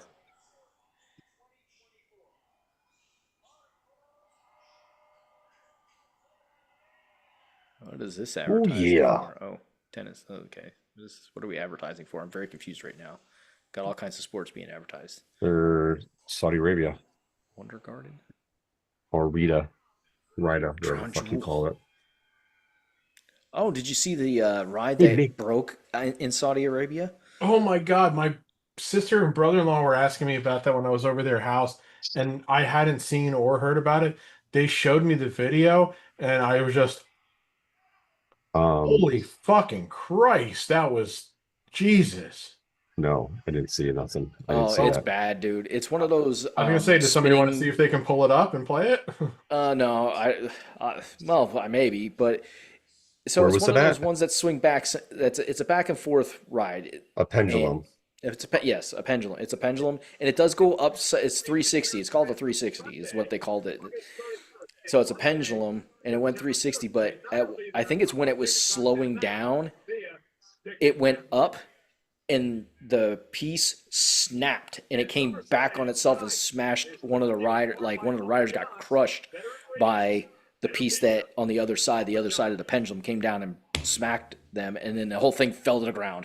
Now, from what my sister said, nobody Terrible. actually died, at least as of yet. So I don't know if that means somebody's still injured, critically or something. But Oh yeah, not as it bad was. as the ride, the other pendulum that I saw where the freaking seats flew off of it. Yeah, I know. This I'm just saying that this is the kind of thing that if you see it is going to make you think twice about ever going on a type of ride like that again. The last time I ever went on a ride like that was the one at Dorney Park. And uh-huh. that one doesn't go around in a circle. And No. that was a long time ago. Oh shit. Are you looking it up, Joe? Saudi Arabia pendulum. Yeah, I've always generally liked those pendulum rides, but there were one or two that I definitely remember feeling like, this is starting to feel a little on the unsafe side now. It's probably a Hershey Park now that I think about it, because that's the last place I can remember being on a ride like that. That was a while ago now. But yeah, Hershey there's Hershey another Park, one. of course, was recently in the news for bad things, for what that's worth. Oh, popular 80s actor Lonnie Anderson passed away. Oh, But yeah, really? they there was Oh, there was another pendulum style ride that was at a fair. This was probably between 5 and 10 years ago, that a video got released of it just the seats. I think the seats came loose and the people flew within the seats across into the guardrails and stuff, and like one kid lost his leg and I'm stuff afraid like to that. watch this. Just watch it. It's not terribly scary, but it is just scary. Like if you were in that situation and like you feel bad for the people that got hurt. yeah. I'm not trying to make light of these real life instances like this that have happened, but I remember the first time I ever played Roller Coaster Tycoon, and one of the rides in my park like had like a crash, and it said like one or two people died on it. That freaks me out because I'm like, oh my God, how the hell did that happen? I just Because, paused it because as like the after thing I shut broke. down the ride and like Oh, you thoroughly paused it as tested the thing it. broke. Yeah. Because like after I shut down the ride and like thoroughly tested it before I reopened it, and I let some time pass in the game before I reopened it, even when I first reopened it, you could see people going, I won't go on whatever the ride's name was because it's not safe. So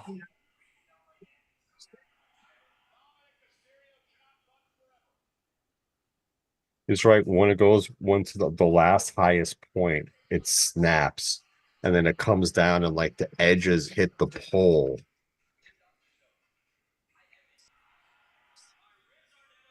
The worst part for me is the fact that the upper part of the pendulum comes back and hits the part where the kids are sitting, and it smacks it. It had to hit one of the people, one of the passengers on that ride, and like crush their legs or something. Like there's no way nobody got injured at Oh, that so part. that's yeah. Holy Like the shit. falling part, they didn't fall very far. Like that would have been scary as hell just having the pendulum break and falling that like that. But the part that I'm like, oh my god, somebody's got to be like gravely injured was the part where the pendulum smacks, it essentially comes back together and hits itself.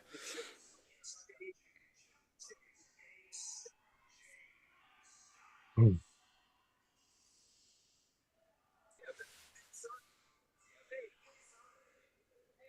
All right. ooh. Someone wrote security or whoever those people were running away instead of helping is shameless.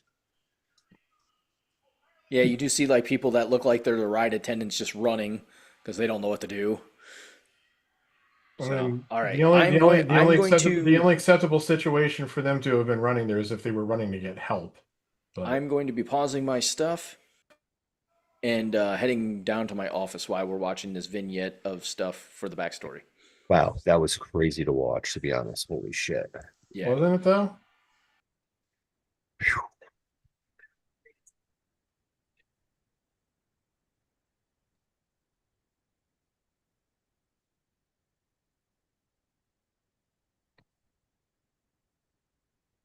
Wow.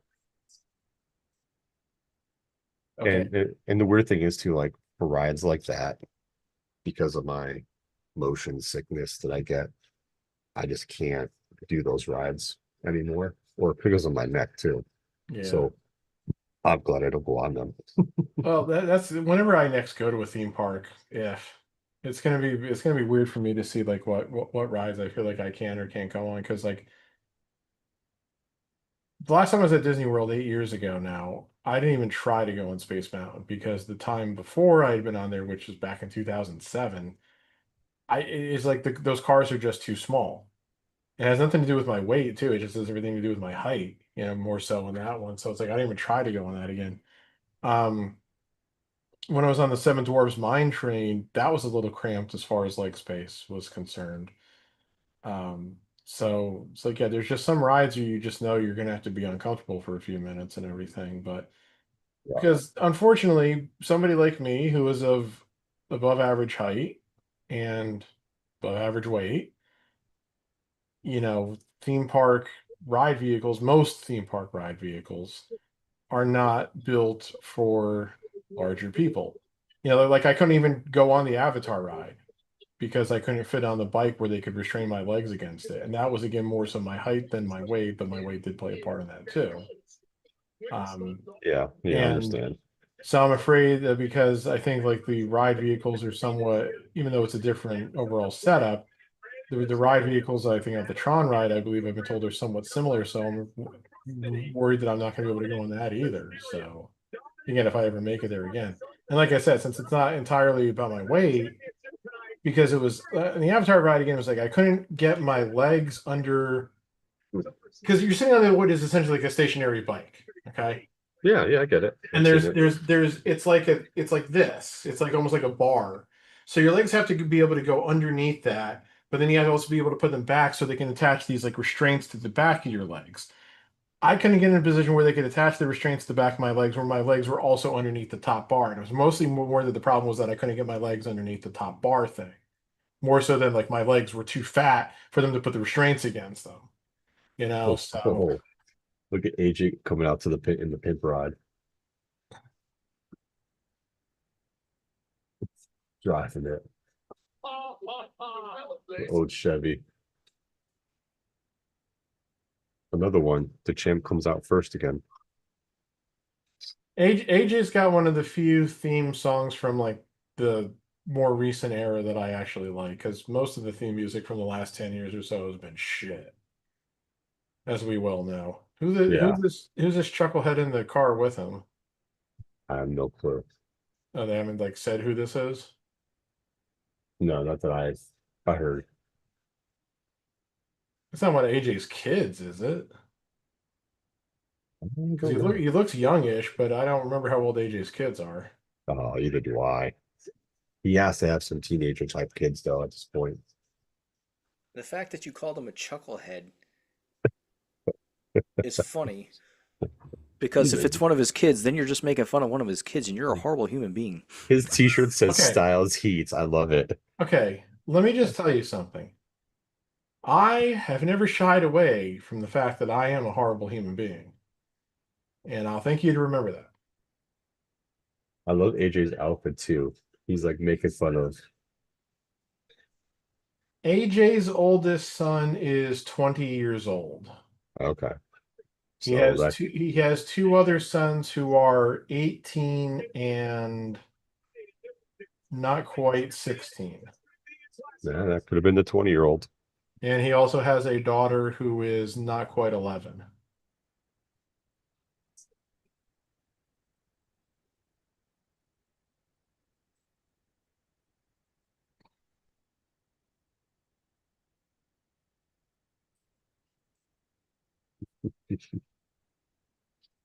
I think it's funny.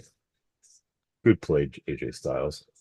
The biggest issue I still have with AJ Styles is some of the things that he said and done in his career. So the fact that he's kind of sort of giving credence to flat Earth theory is troubling. But like his Wikipedia page has a paragraph about he's used anti-gay language on many occasions, Uh, uh, using the F word, and I don't mean fuck. no, I know. I know what So you're saying.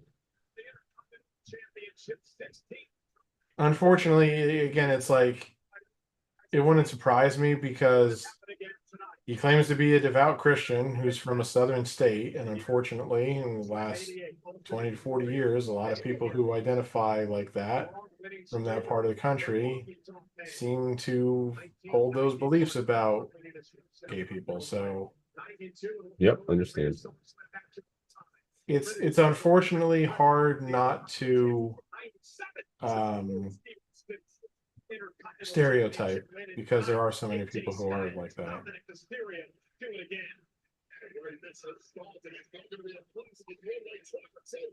Let's see if Dom keeps the belt tonight. At the same time, I would allow the possibilities that it's a word he grew up hearing in a derogatory manner, and so it became kind of second nature to say those things. Yeah, true. Because when I was growing up in the 90s and everything up here in Pennsylvania, I mean, to use those words unfortunately became a little too commonplace, or to say something that we thought was basically stupid. You know, a lot of us would go, "Oh, that's gay," you know. Yeah. It wasn't that we were saying, "Oh, that's homosexual," and I hate homosexuals. It had somehow become a synonym for stupid somehow, or yeah, or dumb, and whatever. and it's because you hear other people doing it and saying it, you have a tendency to start doing it yourself then too, without really thinking too hard about it. Especially when you're a teenager, because again, when you're a teenager, your brain still needs a lot of nurturing, and it still needs a lot of guidance. Yeah. And unfortunately, when you're a teenager, you crave acceptance. You know, especially from your peers. You want to have friends because you have to spend so many hours with these people every fucking day. You know, so yeah. Yeah, I would like to think that there are things that I thought as a teenager that I don't think anymore, because I'd like to think that I've gotten older and matured, you know, so. Oh, of course. Absolutely. At the same time, I'd also like to think there were some lessons I was taught as a teenager and pre-teenager that I will never forget and never let go of. You know, the first one, of course. We have those moments as well. Yeah, the first one, of course, being always beware of dying of dysentery. I will not die of dysentery.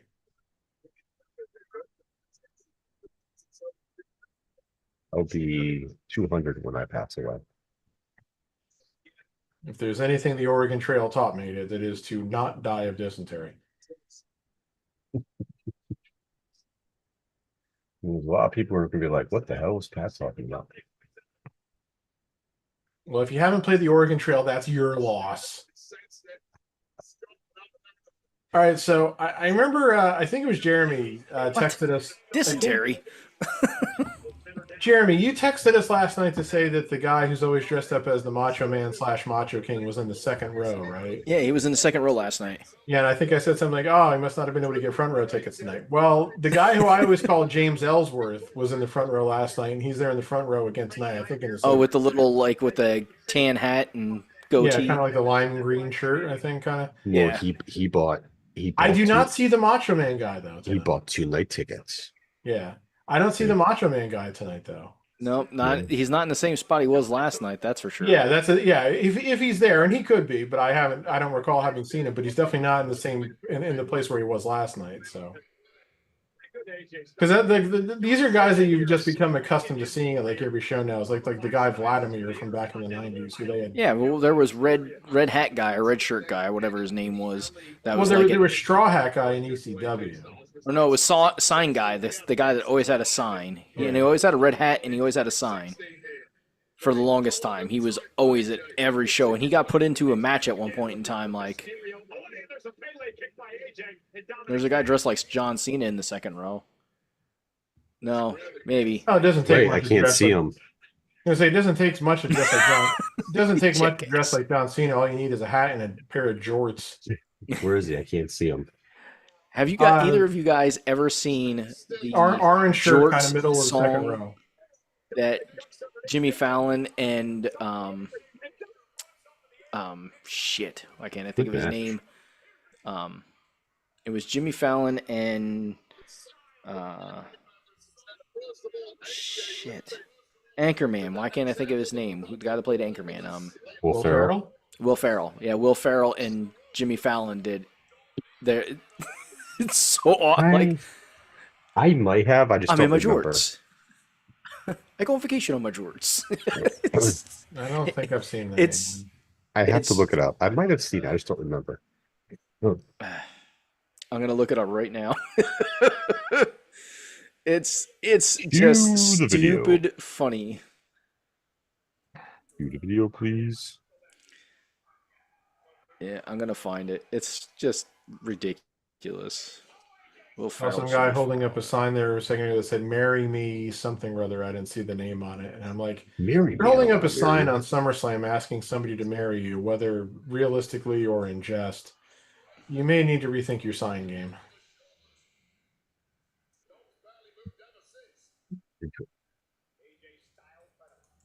All right, why are you waving your phone with the flashlight on there, chick? What's that? What are you trying to do? Hey, here's an interesting, albeit morbid question. How much longer do you think we're going to keep seeing ads for real American beer on telecasts? For as long as they want to.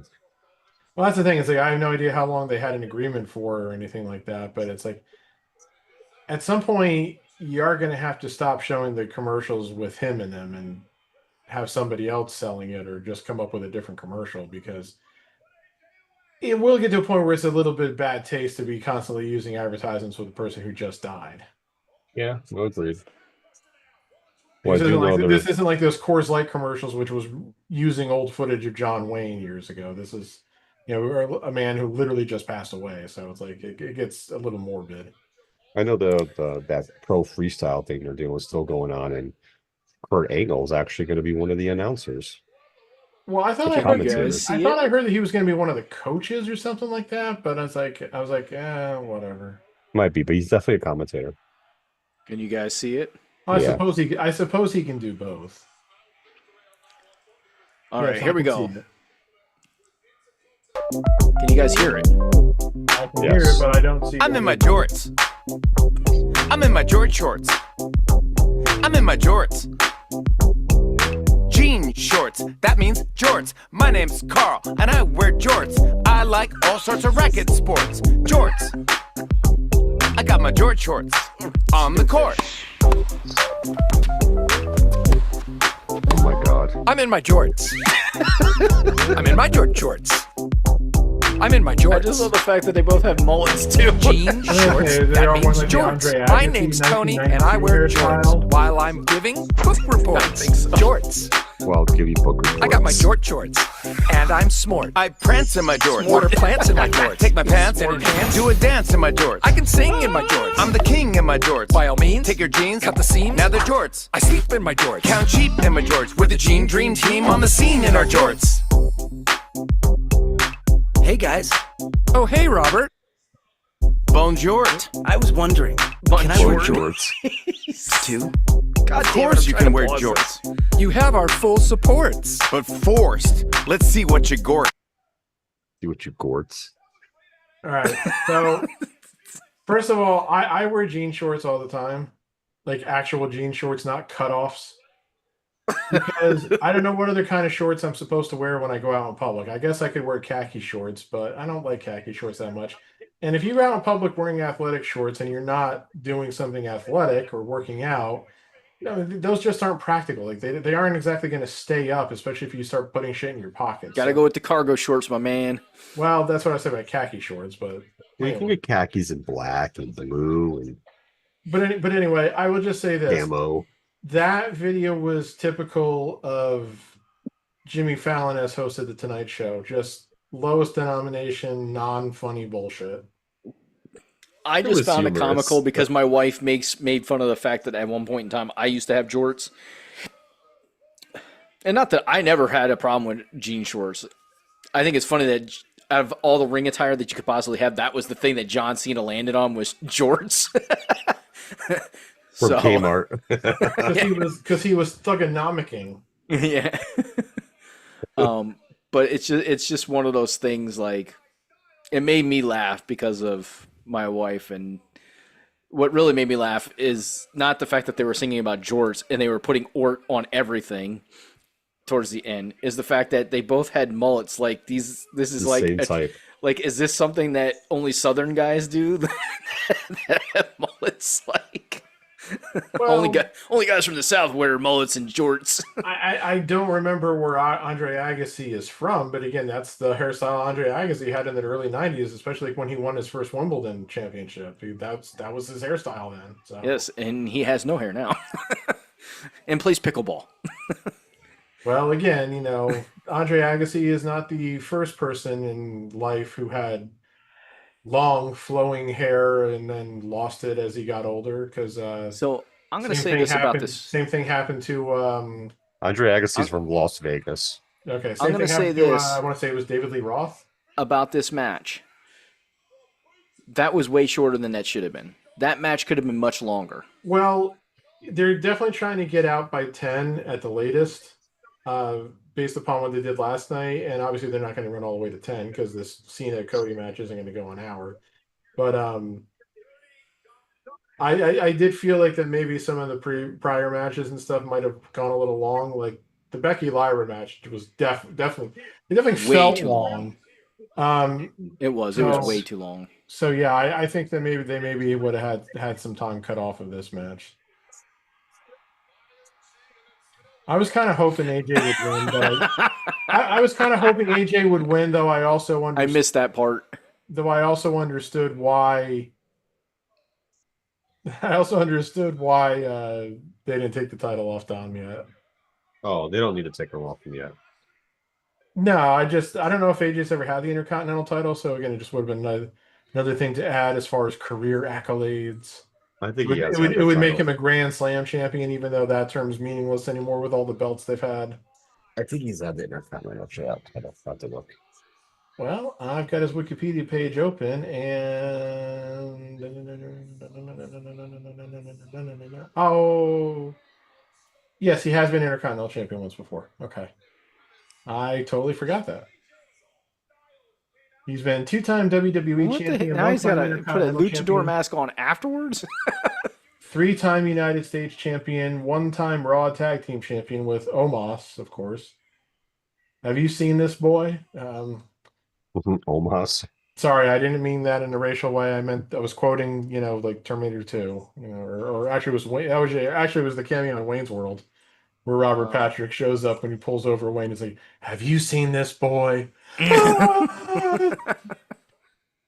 AJ also won the Intercontinental Championship tournament in 2020. Maybe that was what got him to win the Intercontinental title. Yeah, so for me, that match was way too short. You got Dominic Mysterio, who's definitely over now as in his character. That, Oh my! if you want to prove to us that he is legitimate in the world of wrestling, you've got to give him more time to show us what he can do in the ring. Okay. So these times are, of course, never exact, as I found out, and I wouldn't trust them, but I mean, they're going to be in the ballpark.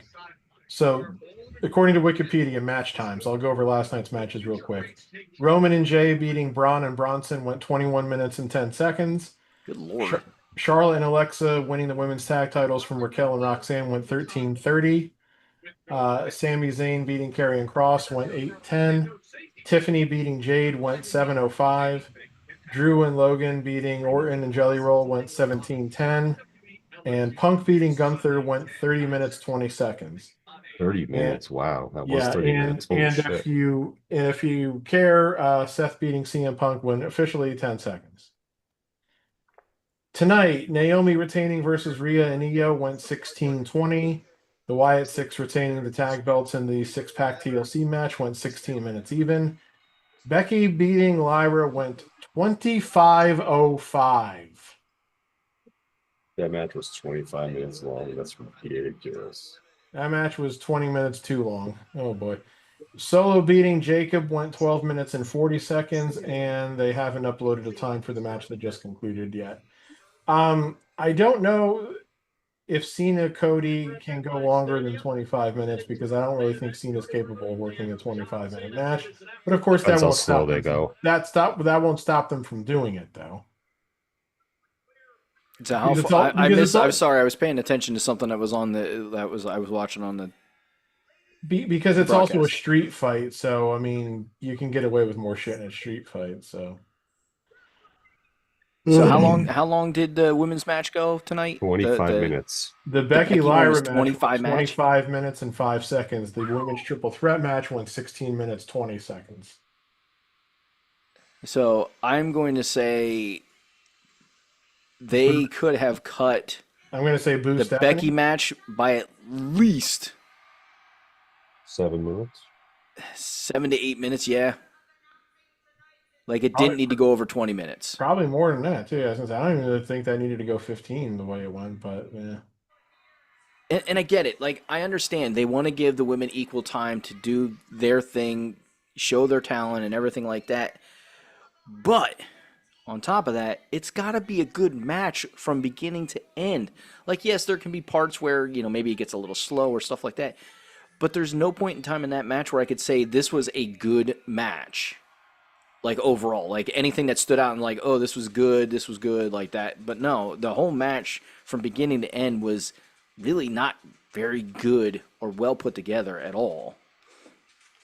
So to give it that it was much a blah time, match. Yeah. give it that much time is crazy. But of course, it's going to be the biggest SummerSlam of all time because it's on 2 nights. And then on top of it, then you give how much time did they give AJ and Dominic? What was it, less than 10? Hasn't posted yet. Well, let me refresh. 10 minutes 40 seconds. Yeah, that's a match that could have gotten an extra 5 minutes and really made that, because that match seemed like it was on it and it was gone before we even had a chance to see anything good.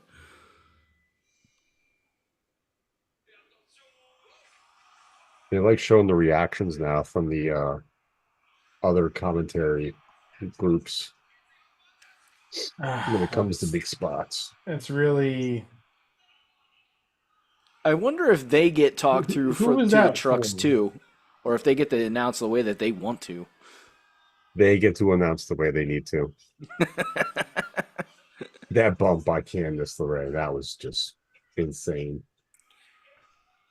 I felt like I heard Michael Cole like struggling to say, like I felt like he wanted to say Candice LeRae, but he's just like he kept on stumbling. He's like, Candice, and Candice, like he didn't want to say her whole name. It was kind of weird.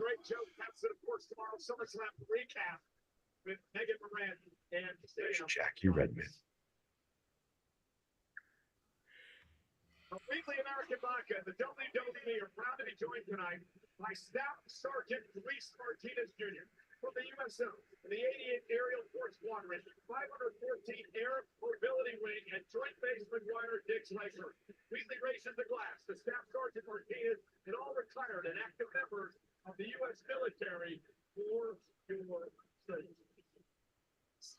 Well, this just isn't a All righty. So this is the last match of the night. Cody Rhodes and John Cena, and we're not even 9 o'clock yet. So here's another thing that I'm noticing that I think is very interesting about both cards. Now, let me fix this and put my other ear in. Okay. So the thing that I noticed about both cards is there are a lot of people on the card as far as talent goes, but there's not a lot of matches. What is it, 5 matches per card, right? What, was 6. This event? It's been 6 per night and 6 per night. 7 if you count the cash-in match last night, which Doesn't count. for these not- purposes we won't. So we got 6 matches, and it started at 6 o'clock both nights. Yep. And we're going to get not even 4 hours of television.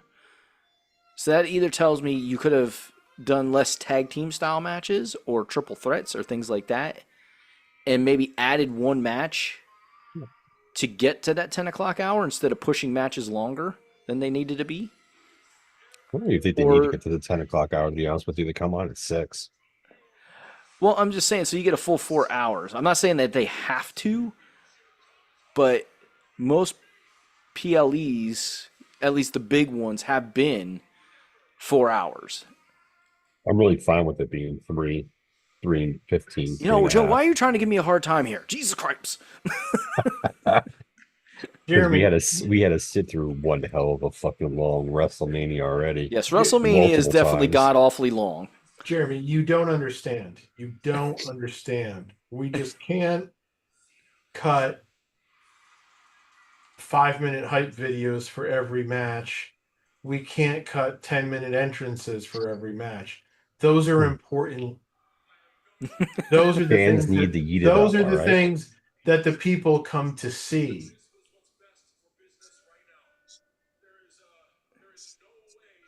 I need to eat it up as much as I can. Okay. Yeah. All right. I want Sure. to have my Sure. cake and eat it too. I don't expect any type of surprises out of this match, but then again, I wouldn't put it past them. No, I don't have any cake, but I do have some frosted brownies. Hmm.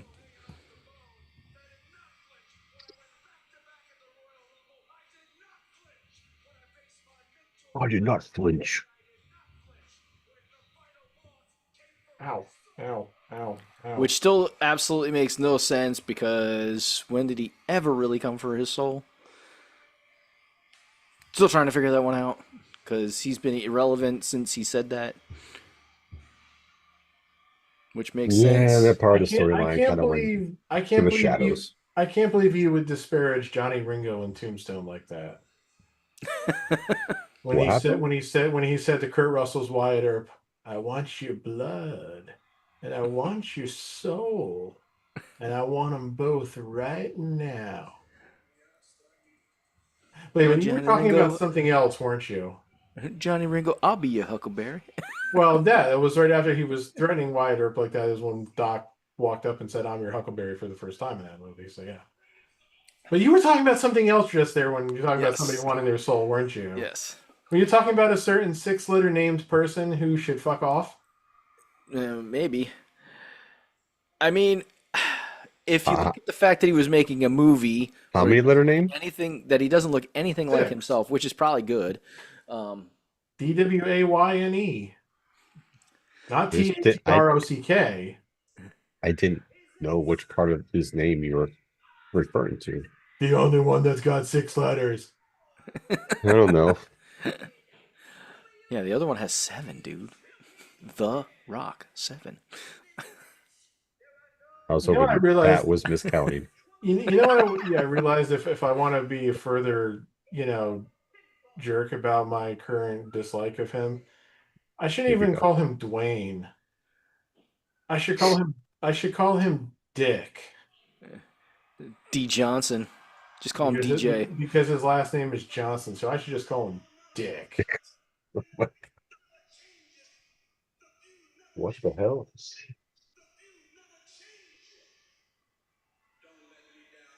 Interesting intro. It's like you've heard of cock rock. Well, now this is Dick Rock. Dick Rock.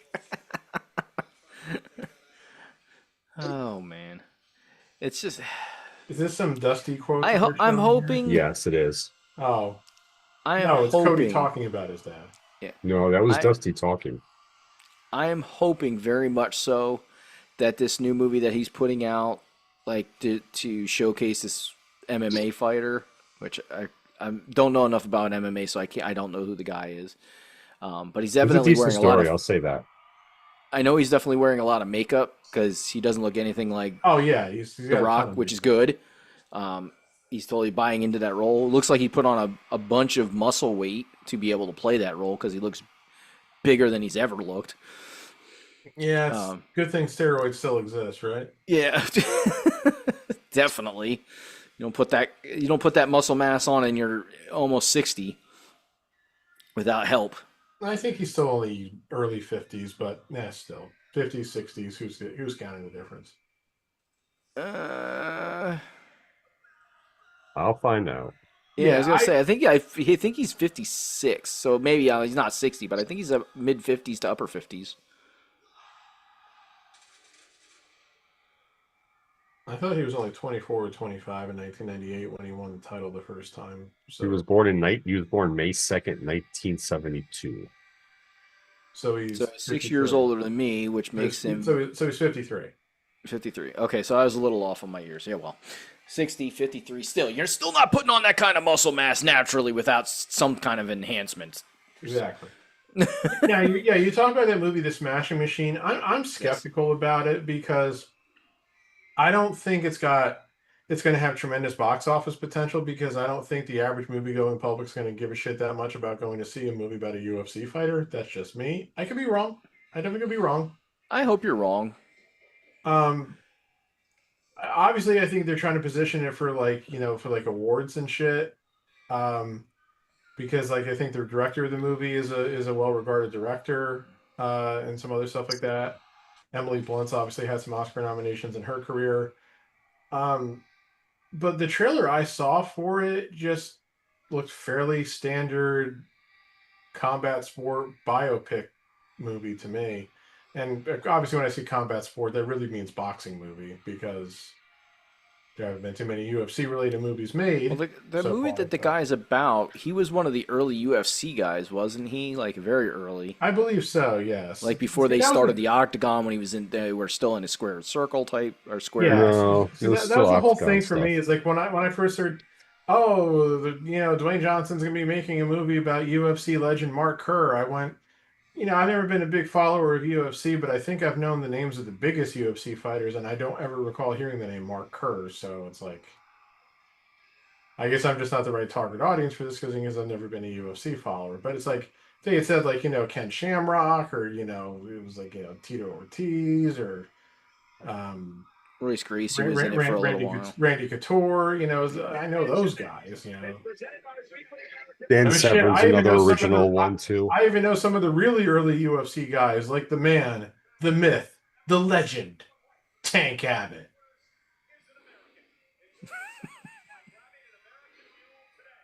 Well, when UFC Bro, first I started, want to put the WCW heavyweight title on him, bro. Stupidest fucking idea ever. Which is When, why it never happened, because even the people in charge said, yeah, you're not fucking doing that. But they put it on David Arquette. Go figure that one out. That's going to give us mainstream publicity, bro. He's in the movie about this company, bro. when what was I gonna say? But before UFC was what it is now, like UFC was very different when it first in its very original iteration. Yeah, with the first several years of UFC, there were plenty of people who wanted to ban it. Yeah, because it was very violent, like in the fact that there was no specific rules. there was no specific rules.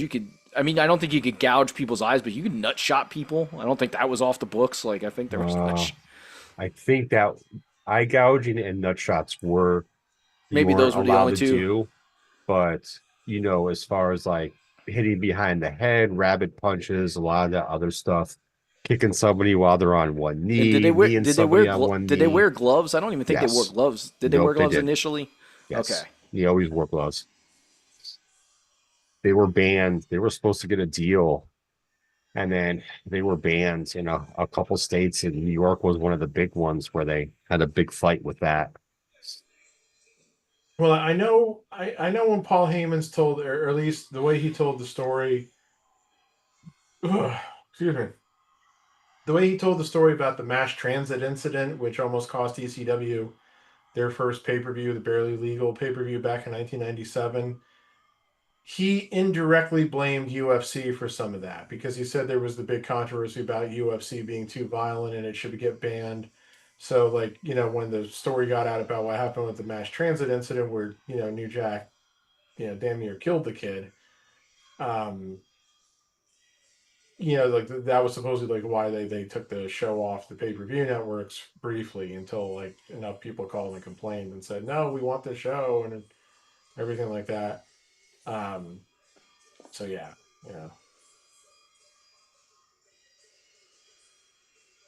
Let's see how prominent the bald spot is tonight.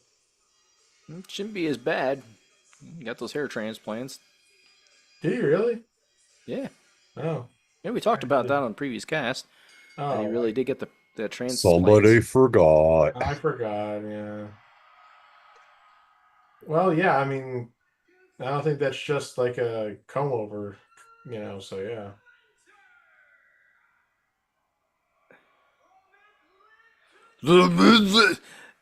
Use your voice. Stop making up a I was voice. gonna say, well, if you wanted a hair transplant, then there's your donor. What? He's saying he could have taken some hair from the ring announcer. Oh my god. Well, It doesn't match, dude. She seemed that wasn't the Then discussion. the drapes definitely would have not matched the carpet. We Okay. were just talking about a matter of a matter of availability, not perfect match. Oh my god.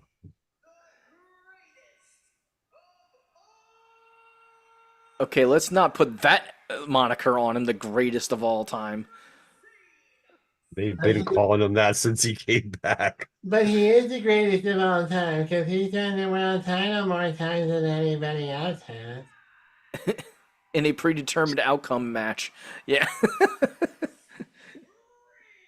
And I think even though WWE acknowledges Ric Flair as The last real champion, I remember them started that too after he won it back. Yeah, and also even though WWE recognizes Ric Flair as a 16-time world champion, I believe that he actually held the world title more than 16 times between the three companies, I guess you could say, NWA, WWF, and WCW. Yeah. It's just because there were some times where I think like Flair had like a match, the title got briefly held up, and then he won the rematch to like reclaim it. And WWE doesn't always count those as two separate title reigns, so it's a matter of how you want to regard shit like that. Sorry to interrupt. It's all right. No, the old John Cena is not back. He's playing it up. Yeah, All so right. how long into the match does he go back to being the John Cena that he's been for the last 5 months, The last 3 minutes. Last 3 minutes of the match. I just hope that Cody didn't fall for it. I didn't read exactly how SmackDown ended on Friday with the stuff between the two of them. But They were sharing great American beers in the ring. Oh, well, that's... And they were terrible. doing like this stone cold thing and chugging beers.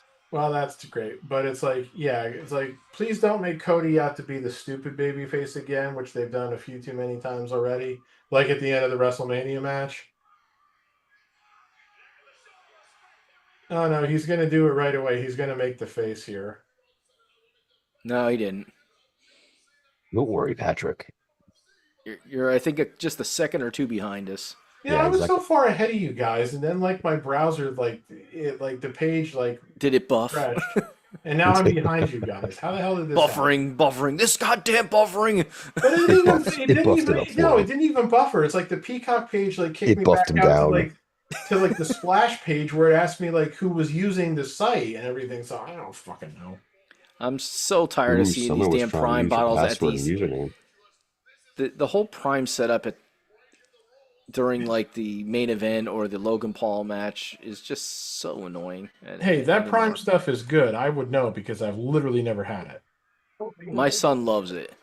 Some of it's not. That was a terrible take on the steel steps. It was only his hands that touched. He didn't even pretend that his shoulder would hit it. Oh, terrible. Anyway, because I still had the browser tab open where I had the Jackie Redmond bikini picture open. To kind of go all the way back to one of Halliburton's crutches. Joe, I remember you mentioned you should be watching hockey because she does the hockey announcing, and yeah, I'm very well aware of that. But something I've also noticed is that she wears more revealing clothing when she's doing her WWE duties than her NHL duties. It's she can't wear anything too revealing when she's doing the NHL stuff. I know, but it's still because that would be wrong or something. It still looks good though. Because I'm sure she's not choosing her own wardrobe when she's doing her WWE spots or something. No. Already bringing out the steps in the middle of the ring. I don't think that's where those things go, John. Yeah. Nope. I don't think so. Oh, Johnson. Oh, why? People constructed these ring steps for, a very specific reason. and to be in a very specific place. And now here you are out here ruining them because, no, I'm sorry. Here you are out here ruining them. This whole evening is ruined.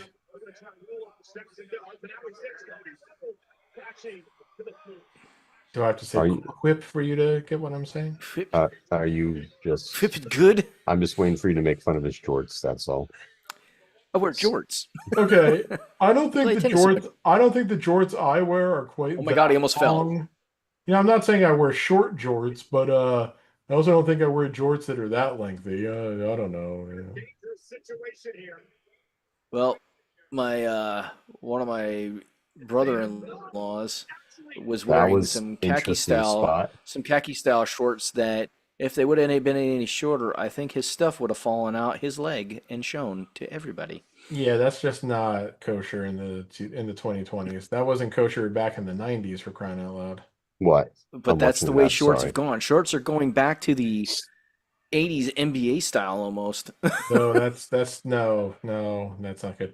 I mean, it's funny because I remember like Sport Magazine back in like it was either the late 90s or early 2000s, or like they had this like Q&A segment at the back of like every issue where most of the questions were obviously fake, but they're done in a humorous manner. Somebody was like asking like who's wearing the longest shorts in college basketball this year, and it was I think they said it was a competition between Michigan and Arkansas, and like they They had were like an really artist, caring about and they who's had wearing like longer basketball shorts. they had like an artist's rendition of it where like the Arkansas guys had the shorts down to their ankles, and the Michigan guys were like tripping over their shorts Fucking God. It's awesome. because that's how long they were. And I don't remember Arkansas, but I definitely remember Michigan, especially like in the Fab Five days. I always do Oh remember yeah. saying like their shorts are definitely obviously longer than most other teams. Yeah, they Yeah. were very baggy. Um it's just like I have to I just don't get it. Like See, Sheena I really understand. wanted people to think he was a face. He should have broke out the Reebok pumps, baby. He Like needed I to get pump it. it up. Like I get kids don't want to wear as long as shorts that we wore back in our heydays of basketball. Like they don't want them to wear like covering their knee. I get that. That's like old school, and now it would be the old school style shorts. I get that. But they've like literally gone the opposite direction. Like they don't even come down to the knee. They're like mid thigh now. They're like Yeah. a 6 to 7 inch inseam. They've been like that And, for a couple years. See, yeah, yeah, I know. And then and that's then on too top of short. it, they're going back. Not only are they going back to the shorter style shorts, I mean, they're not 80s style short shorts, but they're also now wearing the compression shorts under like Jordan used to wear. So now the compression shorts are almost as long, if not sometimes longer than the shorts they're wearing. So now their compression shorts are longer than their shorts. So now we're back to Jordan style stuff. They do that because that's what all the gym rats wear, how the gym rats wear their shorts. They wear the So compression shorts, and the shorts they wear are like 6, 7 inch shorts that you can see like the bottom of their compression shorts. That's that's where they're getting it from. The gym guys doing that stuff. The athletes so are what been you're doing that a lot more. so you're what you're saying is that the undershorts are longer than the shorts? Yes. Yes. By maybe an inch. Now Nothing too Jordan's crazy. had to be like that because at the time when he started doing that, the shorts had not been changed, and they were still rocking like just a little bit longer than the old '80s style shorts Yeah. before they changed uniforms to the longer style shorts. Oh, there's the This ball spot. this match has been a more fast, a little bit on the faster pace side than I thought it would be to kind of Starting to start slow off. down now. Got a rest break in here after the chair shot. Yeah, I mean, Cena had to lift up that huge, like, heavy stairs that took a lot out of him. So we're gonna kind of Well, I slow mean, down the pace. one would hope that this would be a little bit faster paced because Cena's had a few more matches in him by this point. It'll be more spurts, but I think it'll be bigger spots and more old school Cena style. The 5 moves of doom, baby. Like I said, I don't think anyone's showing up to do anything heelish in favor of Cena, but last 3 minutes, I think he's gonna go back to being Oh, not a very good the code setter. heel. Yeah, I can't see where there's like room for interference in this match unless Dwayne decides to show up now for no fucking reason. Pat, AJ says he knows you love the short shorts. Wow, they're starting to boo him as he was doing his 5 moves of doom. Yeah, that Cody Cutter was not good. Cena did not lay out for that. I mean, people have been wondering when the audience is going to get sick of Cody. It's like I've been wondering that too, but the segments of his that I've watched, it doesn't really seem like it's gotten there yet. I mean, this is a New York crowd, so it's going to be a tougher crowd. Yeah, yeah. It is ironic. It is ironic though that they would be booing Cody and cheering Cena when they were some of the most vociferous Cena booers over the years. So, Very true. like the only time like when like the polarizing part of Cena began, the only time where I can remember where he was like universally cheered by a New York crowd was the surprise reappearance at the Rumble that year in Madison Square Garden. That was And that was amazing because it was reappearance. such a surprise, nobody. Surprise, bitches! The fans have fallen into Cena's back as a face. I Yeah. love how they have these SummerSlam 25 Oh, Cena shirts didn't in the even New get York take that at Giants and the all. New York Jets He colors. whiffed. That boot was a whiff. He didn't even smell it. Ugh. What were you supposed to smell? With the At Rock least was supposed to. cooking. You're supposed to at least touch the boot Okay, with something. Smell my gumbo. Oh my gumbo. Lots of okra. Not okra. Oh, okay, then that's interesting. So that's how you redo a spot that you didn't do very well the time before.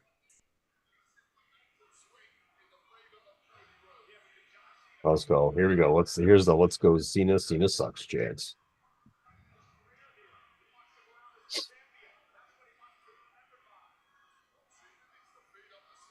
There you go. That was much better, Cody Cutter. Yeah. See, now you're ahead of us again, Pat. Yeah, because I refreshed my browser because I was a jerk.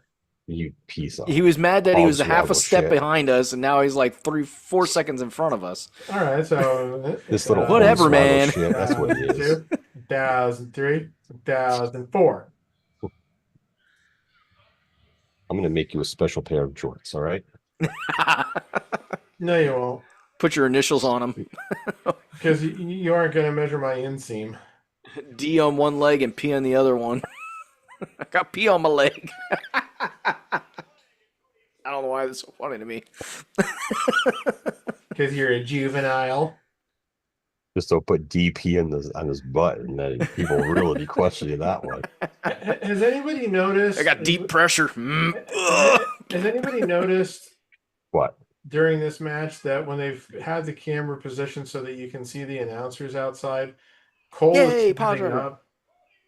And Bear's like off, like staring at the monitor. Yeah, it's really kind of weird looking. It is. It's interesting. Oh my god, we did a pile driver. They haven't banned. That move is no longer banned.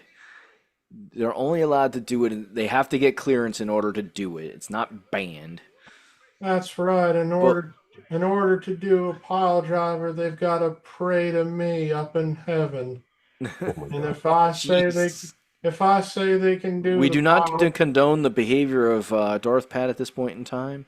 And if I say they can do the pile driver, then they can do it. But if I say no when they try it, then I'm going to rain down upon them with all the viciousness that Terry Funk can measure. Alrighty then. No Okay. comment. But yeah, That was I a think it's so very funny that they bad say Terry the. Funk impression. In case you didn't pick that up. Yep, wasn't sure where you were going with that or what you were going with. But anyways, I think it's funny that they say it's banned because it's definitely not a banned move anymore. But I know, I believe they have to, in order, one, both parties have to agree to doing that move, and two, it does have to be cleared with the back before they can just go out and do it. I think it's a move that they'll only let certain people do, basically, and it's like those certain people are the people at the top of the card. Yeah. I think And the thing that I think goes along with it is that most people at this point in time in wrestling don't like that move anymore because a lot of people have got hurt with that move because guys don't forget to tuck their head. The people doing it don't forget to like kind of fall backwards as they're doing it. Like too many guys have just gone straight flat leg down and like dunked people's heads into the mat. You know, there is a technique to doing that and not hurting somebody. But you know what the biggest problem though is too? Even after all these years, it is still one of the coolest looking moves in wrestling. Well, yeah, because when done right, it really looks like the guy's head goes into the mat. Yeah. Because it's covered well by the legs. The guy's got his head tucked, so his head doesn't usually actually hit, but it's so when it's done well, it looks really cool.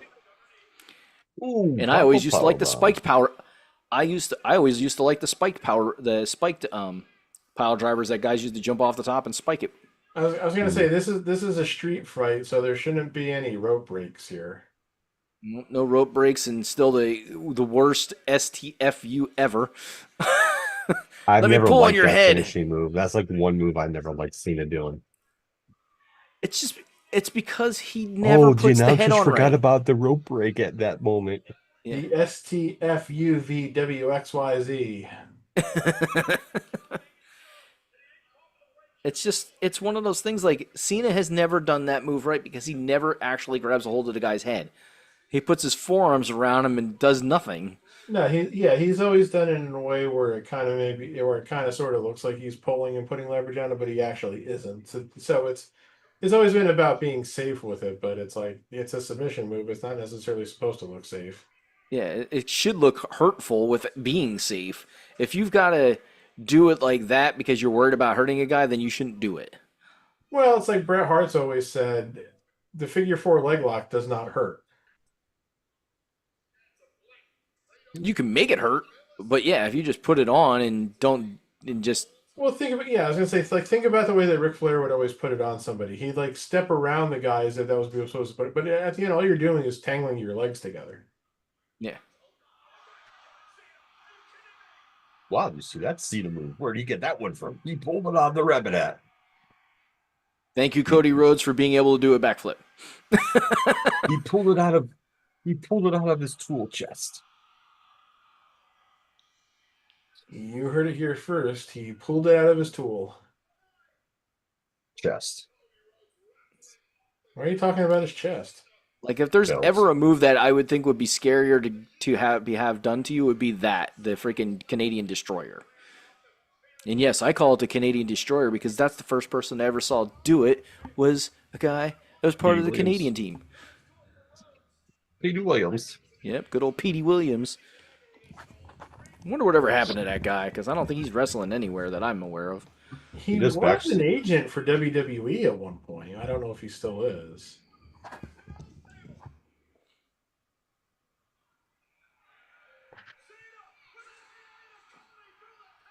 Down goes the table. With the airbag under it. Do you see the airbag under it? I see no airbag under it. There's an airbag under it. Yeah. promise. Petey Williams is a Canadian, Peter Williams III is a Canadian professional wrestler. He is signed to WWE as a backstage producer. Yeah, well, Yeah, there I you still go. do producing. That's probably Oh, why yeah, so many they guys know how to mentioned do. They mentioned why him so in the many Unreal show. Yeah, actually, he's been with them for 3.5 years now. So yeah. That's probably why so many people know how to do the Canadian Destroyer now. They're like, "How do you do this move?" He's Well, like, I will "Oh, show you. Well, I just find it I'll funny. show you Obviously, my they've got Potawatomis. the relationship with TNA now and TNA and everything, but I just still find it very interesting that two of their backstage producers are Petey Williams and Abyss. I know. And AJ Abyss Styles. looks- And AJ Styles is still one of the more prominent guys on the roster. And for me, Chris Park looks so odd without a mask on. Like it just is like, who is this guy? He looks like your average like nerdy dude. But he was probably one of next to Mick Foley. He was probably one of the best like. And I guess Mick Foley was not technically a big guy, but one of those guys that was willing to put their bodies on the line like that, like in The those type hardcore of stuff. matches, like the hardcore Yeah. stuff. Yeah, he was and really good at it. He was probably the best Mick Foley clone there ever was. But yet, Yeah. being who he was, it wasn't like watching him as like, oh, I'm watching Mick Foley.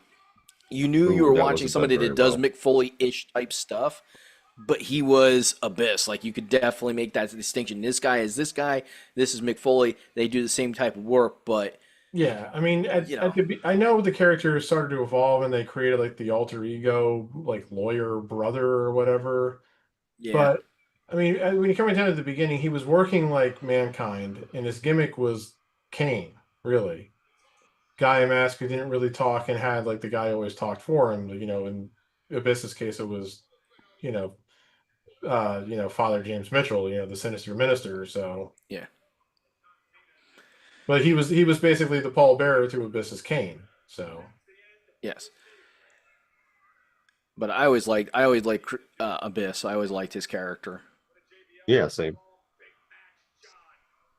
That's one thing. Like TNA back in its heyday, really had some really good wrestlers and really good characters.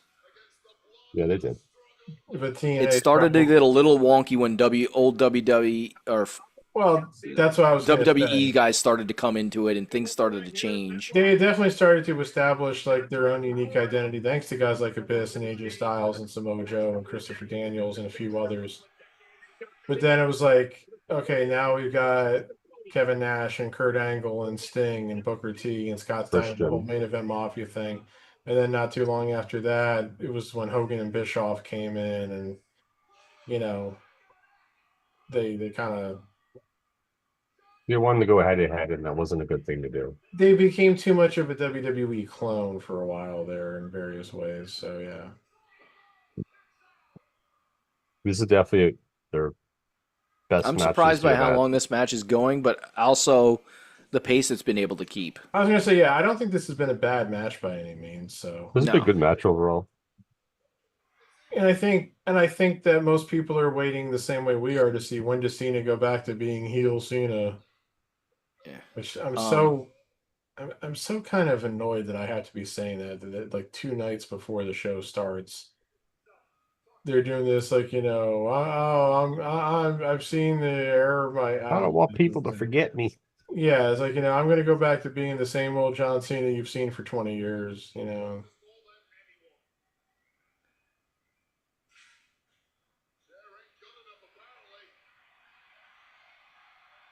Oh, bringing out a table. All right. Yeah, it's funny how TNA did that and kind of I don't want to say lost what made them special, but what made them special was not as present as it used to be. Yeah, like And now- I know one thing that a lot of people also bitched about was this is when Hogan and Bischoff came in, they stopped using the 6-sided ring. Yes, because Hogan didn't want to do it. Well, That's there what was that other came down.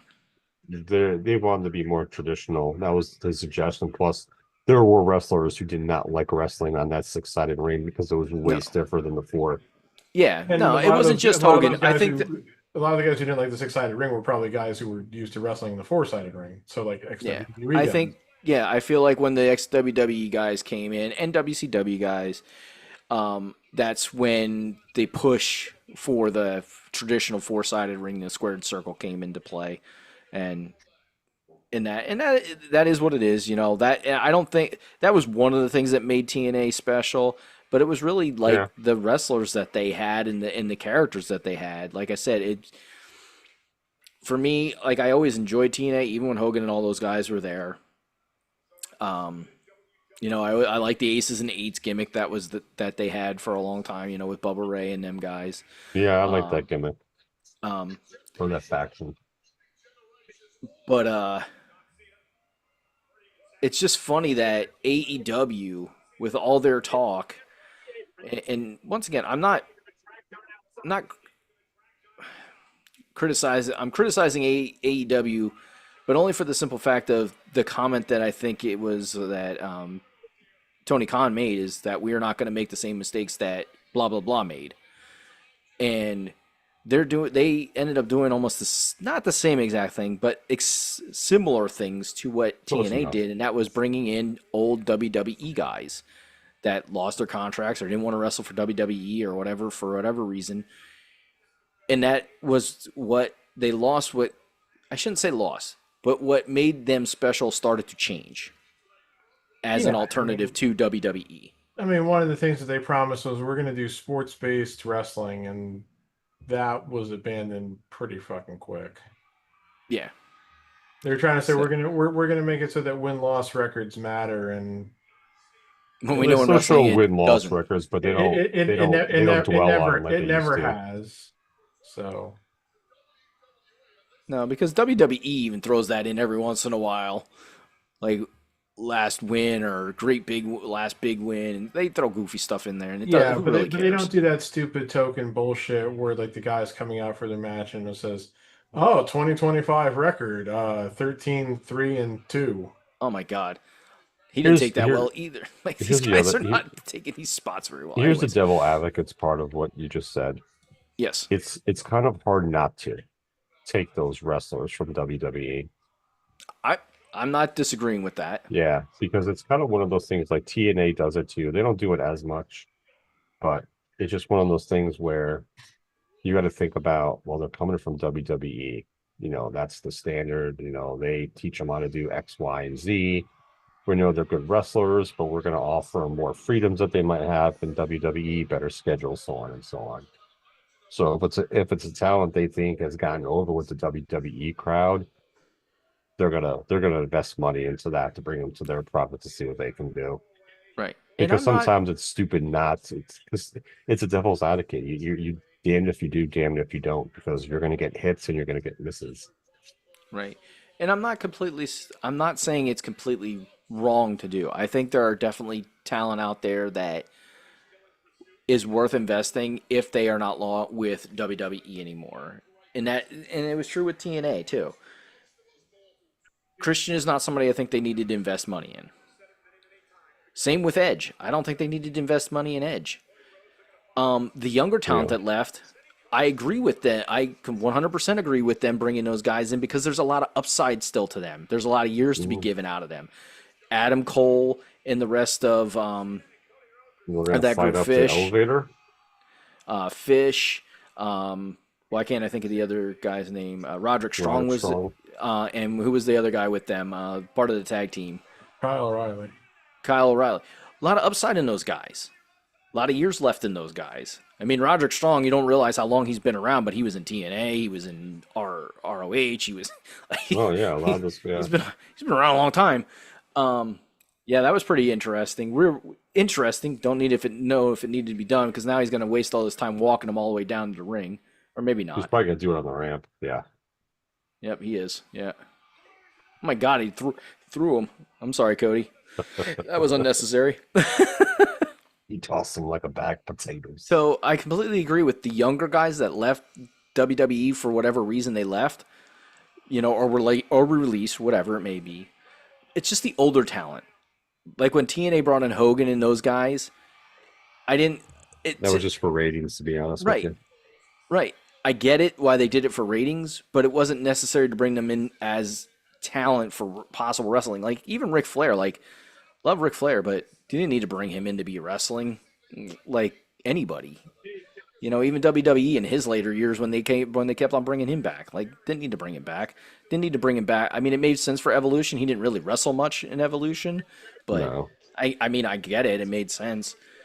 So, trying to think who else TNA brought in that was an older talent at that point in time. Shit.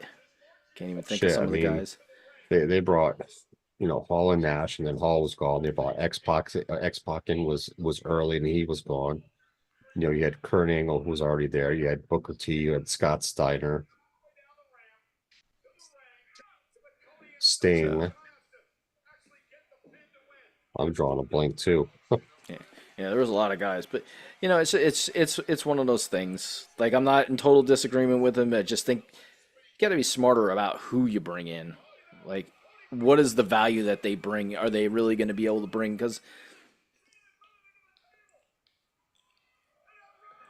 Like right now, I feel like with Edge or Adam Copeland, it's like he's in AEW to be able to pick some of the guys that he's never been able to wrestle in an American wrestling ring because of his contract with WWE. So he's like, well, this is my opportunity to wrestle this guy and this guy and this guy and this guy. And AEW's like, sure, that sounds great, and these will be great matches. And it's like, it's name recognition for AEW in regards to that. Yeah, and it's like, are they really great matches, or are they just matches that Adam Copeland wants? Maybe some of them are good matches. I don't know. I haven't seen them all.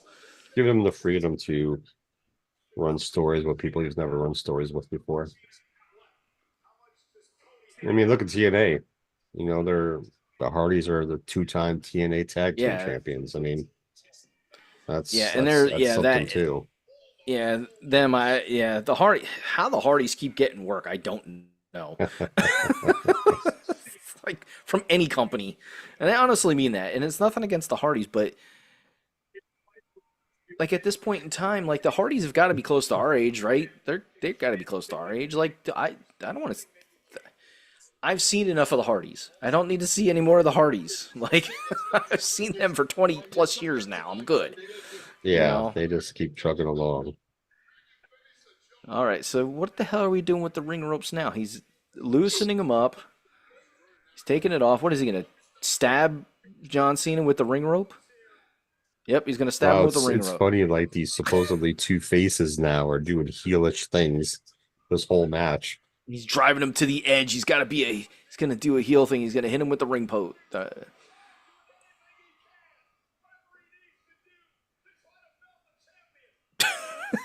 Cena flopping his arms around. It's the name of the game in a street fight. This must be the part of where he's coming for his soul. I'm gonna put money on it right now. I'm gonna put money on it. $5. Says The Rock walks out at the end of this match and says, "I have now captured your soul." That'd be fantastic. Because now he's doing heel stuff as a face. He's got his soul. In my head, and we'll see. Yeah, I'm in your head. I'm in your head, bitch. Because now the crowd's booing him. Ooh, boo. How could you be a good guy and beat him with the turnbuckle? How could you do this to our Cena? He just came back to us, and now you want to use weapons to hurt our Cena?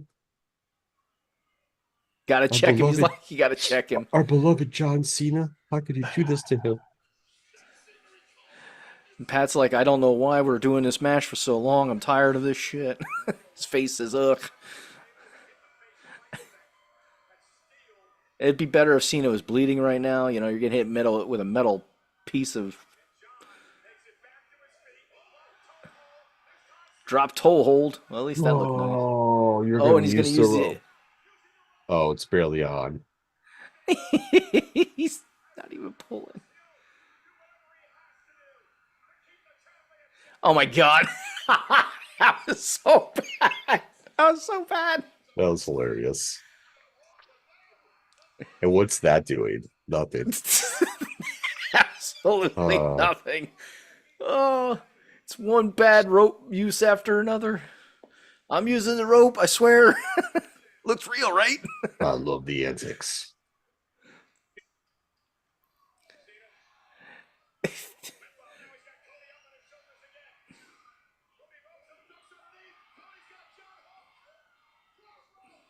He's gonna do it again. Oh, he's doing a double roads. Double crossing him. It's a double cross. It's a triple roads. Oh, he's tripling him up. It's a triple cross. We've only seen this in the movies. You always gotta do a triple. Just like the Amigos. Is he dead now? No, he kicked out. Of course he did. A triple crossroads. It's Super Cena time, baby.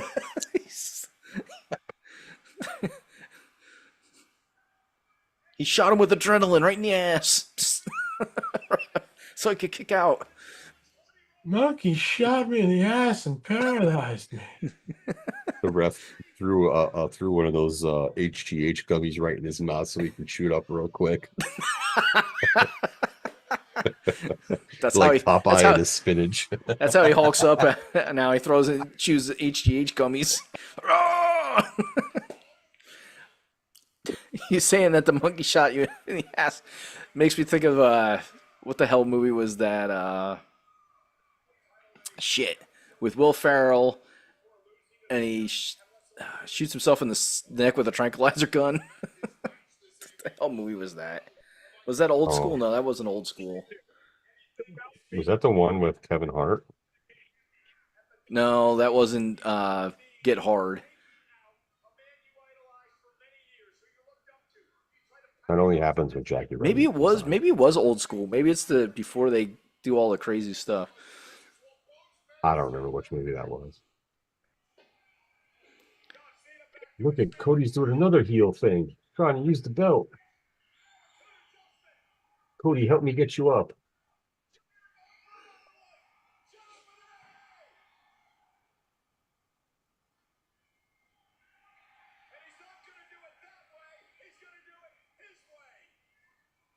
Oh, it's Super AA.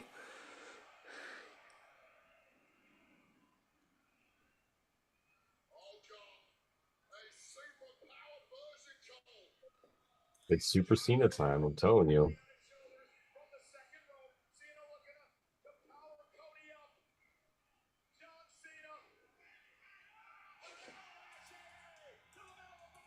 An avalanche AA is what they called it. Yeah.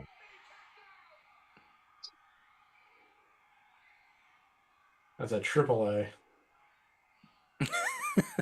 Triple A. It is old school. Cody took his shot of 5-hour energy. Give me some prime. Oh my god. Yeah, it was old school because he shoots himself in the neck with a tranquilizer gun. He's like, oh, "That's." Sean William Scott is like, "That's awesome, dude." It's just. He's like, "What?" He's like, "You just shot yourself in the neck with a tranquilizer gun." Oh boy.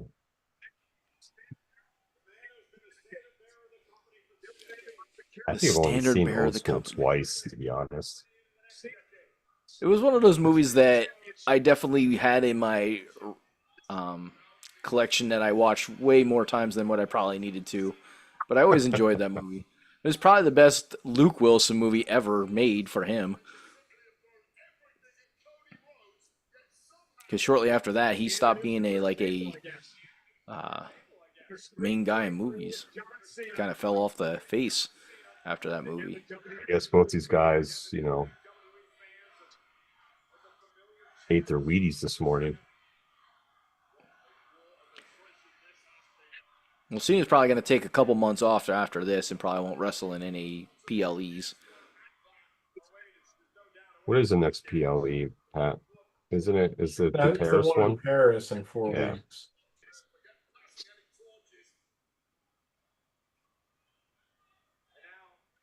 Isn't he supposed to be at that one though?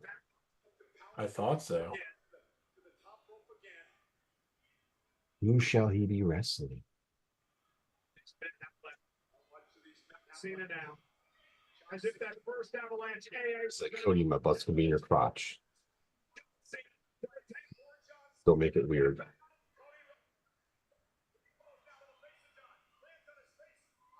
Alabama Slam.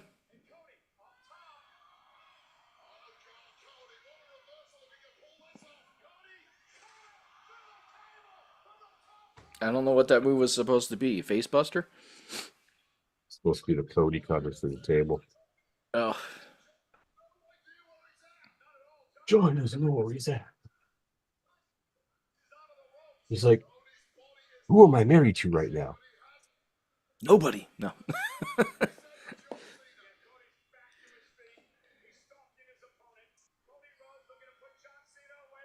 He just gave him a salute. If Cody wins this match, I will be fucking shocked.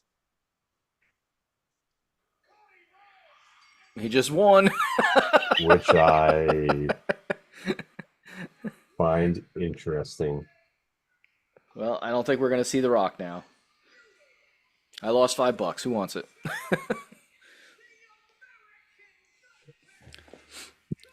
It's just so funny that it took. He couldn't beat him with 3 crossroads,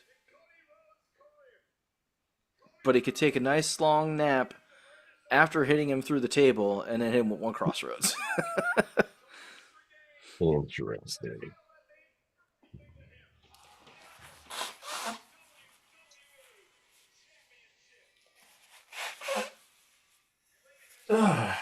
It just Confusing. It feels it just makes you non-climactical. Yes, there was anticlimactical. Yes, very it's much just so. like I don't Yeah, even know how to describe it. It's like I'm at a loss for words. you literally just negated the last 5 months of this, what you were trying to do. I mean, I get, change of plans, but I don't know about this. Is it Cena coming back? Is it Cena saying, you know what? I don't like the fact that I'm playing a heel. Let me be a No, babyface I again. don't think it has anything to do with that. He was on board with playing the heel to begin with, so I don't think it has anything to do with that. I'm just kind of interesting why Okay. the switch.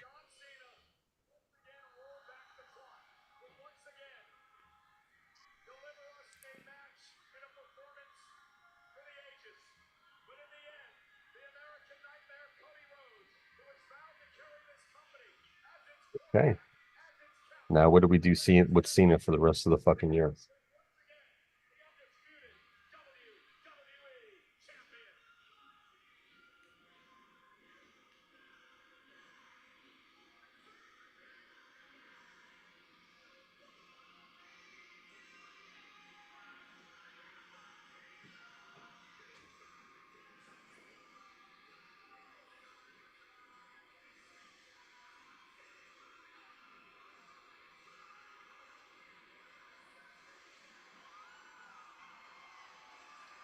I am I'm very confused by this. once again WWE pulling a swerve that is not I'm not seeing The payoff. the logic of this. This is the kind of booking that makes people go, "Oh, AEW is so much better." No, I'm not saying that AEW's booking is bad right now because it doesn't seem like just from like reading kind of where they're going with the storylines that it's been bad or anything like that. I just again still don't care for the way AEW presents their wrestling. Problem is right now, the last several months, I've been increasingly not liking the way WWE presents their wrestling. They've become boring.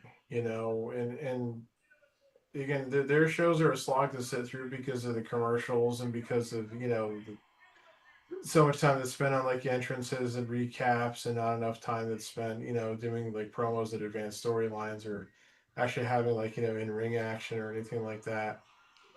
AEW is just again, AEW's biggest problem, as I've said, is that they go, well, why do one thing when we can do everything, which is how you end up with these impossibly overbooked matches and everything, like, the Moxley Hangman match that was at their last show and everything. So I've really started to been thinking that maybe I'm just staging out of wrestling as a whole. I mean, I understand where you're coming from with that. And when guys like Cena and Punk are completely gone, it's like I don't know what guys that are still there are going to keep me watching. Because it's not Roman, it's not Rollins, it's not even really Cody either, even though I pretty much like Cody. So, yeah. It's, it does make you wonder, like, the guys that we enjoyed watching through the 2000s, that Well, I are. see a sign that you won't like there, Pat. Um, You've got to be kidding me. I missed it. We'll wait till. You have got to be fucking kidding me. Wow. Well, that's not expected. Well, I guess that's who Cody's going to be fighting soon.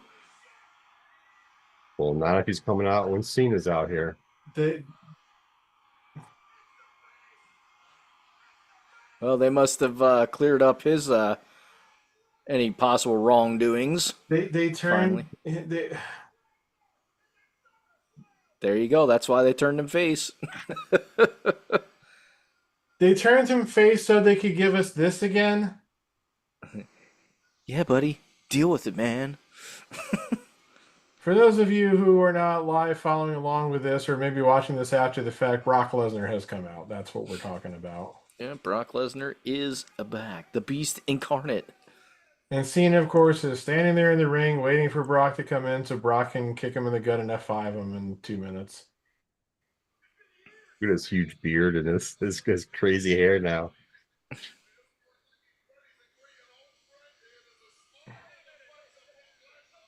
I wonder what Paul Heyman's going to think of this on Raw tomorrow night. So, Jeremy, while we're waiting for this to play out, I got to ask you this. Yeah. So, Micah Parsons has apparently requested a trade from the Cowboys, a request that is certainly not going to be agreed to. Mm-hmm. I've seen a lot of people suggesting that he wants to play for the Eagles. Now, I don't know if that's just because of the Penn State and Saquon connection. I don't remember if they were if Parsons and Saquon were ever I feel like Parsons even was really on his way teammates at out. Penn State. But do you think the Eagles will try to sign Micah Parsons if he becomes a free agent? So Micah Parsons is considered an end rusher, right? That's his position, right? Edge rusher, yeah. Edge rush.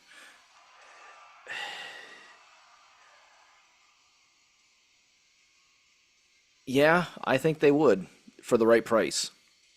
Reason being is because the Eagles do need a definitive edge rusher on the defensive side. They need a good edge rusher. Well, the question, of course, becomes, will Parsons ever truly see free agency? Because, I don't know if they can keep franchising him or anything like that. I think you can only franchise a player twice. I think that's Pat, the last time these two guys faced each other, who won? Brock Lesnar. Well, at least Cena didn't extend his hand to Brock first, and he knew Brock was coming to fight. So, but again, This is how they get the farewell tour to continue. Yeah, but again, I'm just not in the least excited to watch John Cena fight. I'm trying to think of who the hell Brock looks like now with the way he's wearing his hair and everything, and I can't come up with anybody, but I'm just not in the least interested to see John Cena against Brock Lesnar again. No, not really, because we've seen it too many times now. We've seen it too many times. It's like, this is what they did with Brock when he first came back in 2012 or 2013, whatever fucking year it was.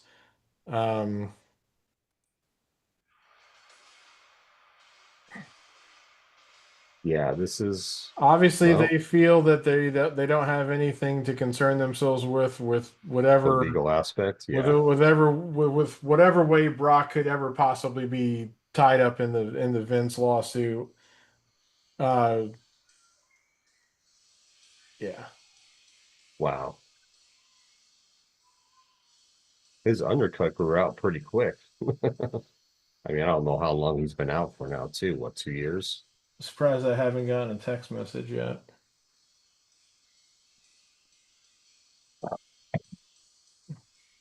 But if I check Facebook, he's going to have posted by now. Yeah, he messaged me about it. Interesting direction. But you asked and you got an answer. You may not like that answer, but you got the answer, my friend. That is very true. Brock Lesnar is your answer for the win.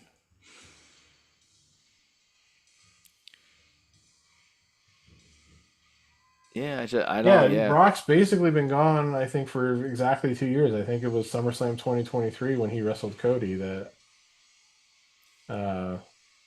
I think that was the last time he had been around. Because I think again, he was supposed to have come back at the Royal Rumble last year in 2024, and that's when It's funny how they brought Brock out after the show went off, technically speaking.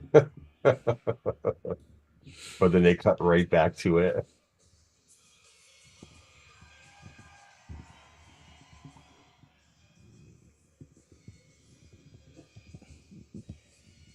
They're gonna have these two wrestle at Paris. well, they want to make sure that they'll sell out the house. Not that I think there was really any risk of that anyway. Yeah. Yeah, well. Interessante. So overall, night 2, I'm going to go with a C- to a D+, somewhere in that range. It was not that good. Best match of the night, I will definitely throw to Cena and Cody Rhodes. Surprisingly, I didn't think I'd be saying that at the beginning of the night. Second best match, in my personal opinion, was the first match, the triple threat match. In between that was a bunch of garbage. So I don't think it was as bad as you thought. I don't think it was like spectacular or anything like that. It's just kind of disappointing with that. This is what they decided to do. This is where they decided to go.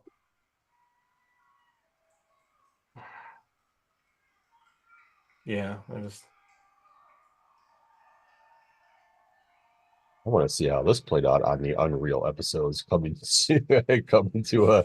Netflix in 2026. I also just want to say that remember that Cardi B was the host of this? Yeah. Yeah, she came out at the beginning of the show last night and then was shown again later at ringside, which makes a lot of sense. What a waste of time that was.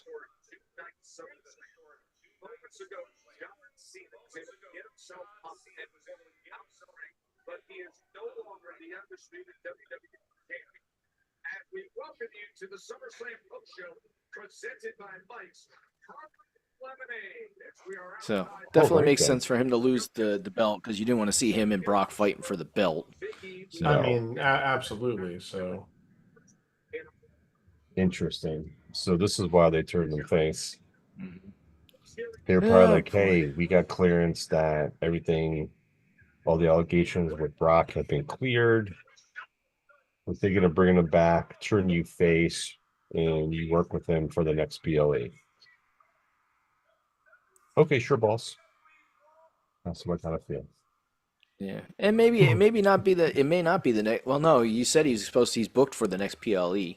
Yes. So I believe he's supposed to come to the yeah, I believe he is as well. Well, you know, I know he has a month off to prepare his body for Brock Lesnar. So I know that they've advertised him for the show that's taking place in Perth, which I think is in October. Let me see if I can find that on this schedule here. So the next, there's an NXT show on August 24th, but that doesn't count for this purpose. August 31st is Clash in Paris. And the Wikipedia page for that even says the event will feature John Cena's first and only appearance at a pay-per-view and live streaming event in France as an in-ring performer, blah, blah, blah. Then after that is Crown Jewel, but Crown Jewel is taking place in Perth, Australia this year. It's not a Saudi show. That's on October 11th. So they're doing another show in 4 weeks, but then they're not doing another PLE show after that for 6 weeks. So, okay. And then Survivor Series is, and it is being advertised as Survivor Series War Games. So if there's any doubt, they're doing War Games. Oh, they are. That is not until November 29th. So it's after Thanksgiving. Yep.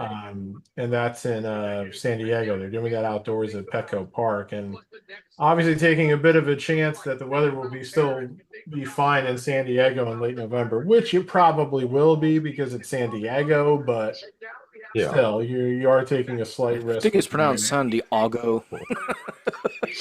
No, the it's comments said it. it's actually pronounced a whale's vagina. But so like you got another like I think that's like a 7-week gap between.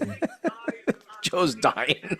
I think that's like a 7-week gap between. Well, somebody go resuscitate him. I think that's like a 7-week gap between Crown Jewel and Survivor Series then, and then someone tells me, yeah, there isn't another show then in between Survivor Series and the Royal Rumble. Oh, wait a minute. Saturday Night Main Event. Well, I'm not counting those. I mean like PLEs. And actually, I just misspoke. There isn't going to be another show after Survivor Series until I don't know when, because there is no Royal Rumble next year. It's because Royal Rumble was in Saudi. Yeah. There is no Royal Rumble next year. Well, then we will be live without you. They're just going. Actually, we probably won't be live because it's going to be a God knows what freaking time in the day. They're just going to announce on Raw the next night who the Royal Rumble winners were. Or I'm sorry, let me rephrase that. They're just going to announce on Raw one night who's challenging for the titles at WrestleMania. Nobody will have understood how or why it happened. It's going to be like when they said that Pat Patterson was the first Intercontinental Champion because he won a tournament in Rio de Janeiro that nobody ever saw or can say took place. Yeah. So, like I said, I think night 1 was better than night 2 overall. 100%. I give night 2 a C+. I think I'm just looking at a picture of Jackie Redmond in a bikini again because that makes me happy. I mean, I'm not gonna. Hey, whatever floats your boat, brother. I'm not mad at you. So it's not so much that I'm objectifying her; it's that she very, willingly took that selfie of herself in that bikini, and I think she looks damn good. And she obviously wanted people to see it. 100%. I really wish they didn't move any of the big four to overseas locations. Mm-hmm. I really wish they didn't. Well, and I'm not even talking about Saudi. I'm just saying in general. But the fans love it. They're hardcore fans out there, so they bring in money from that. Look, they're going to do WrestleMania outside the country one of these years, whether it's in Saudi Arabia or whether it's in London. I hope it'll be what it'll be. It's going to happen. Obviously, if they do it in London, I really won't have too many problems with that because, at the very least, it'll start in the early afternoon, U.S. time and everything, like 1 or 2 o'clock in the afternoon. But at least that way, you won't be watching it until 11 o'clock at night. So true. I got a passport. I'll just get tickets and go to London.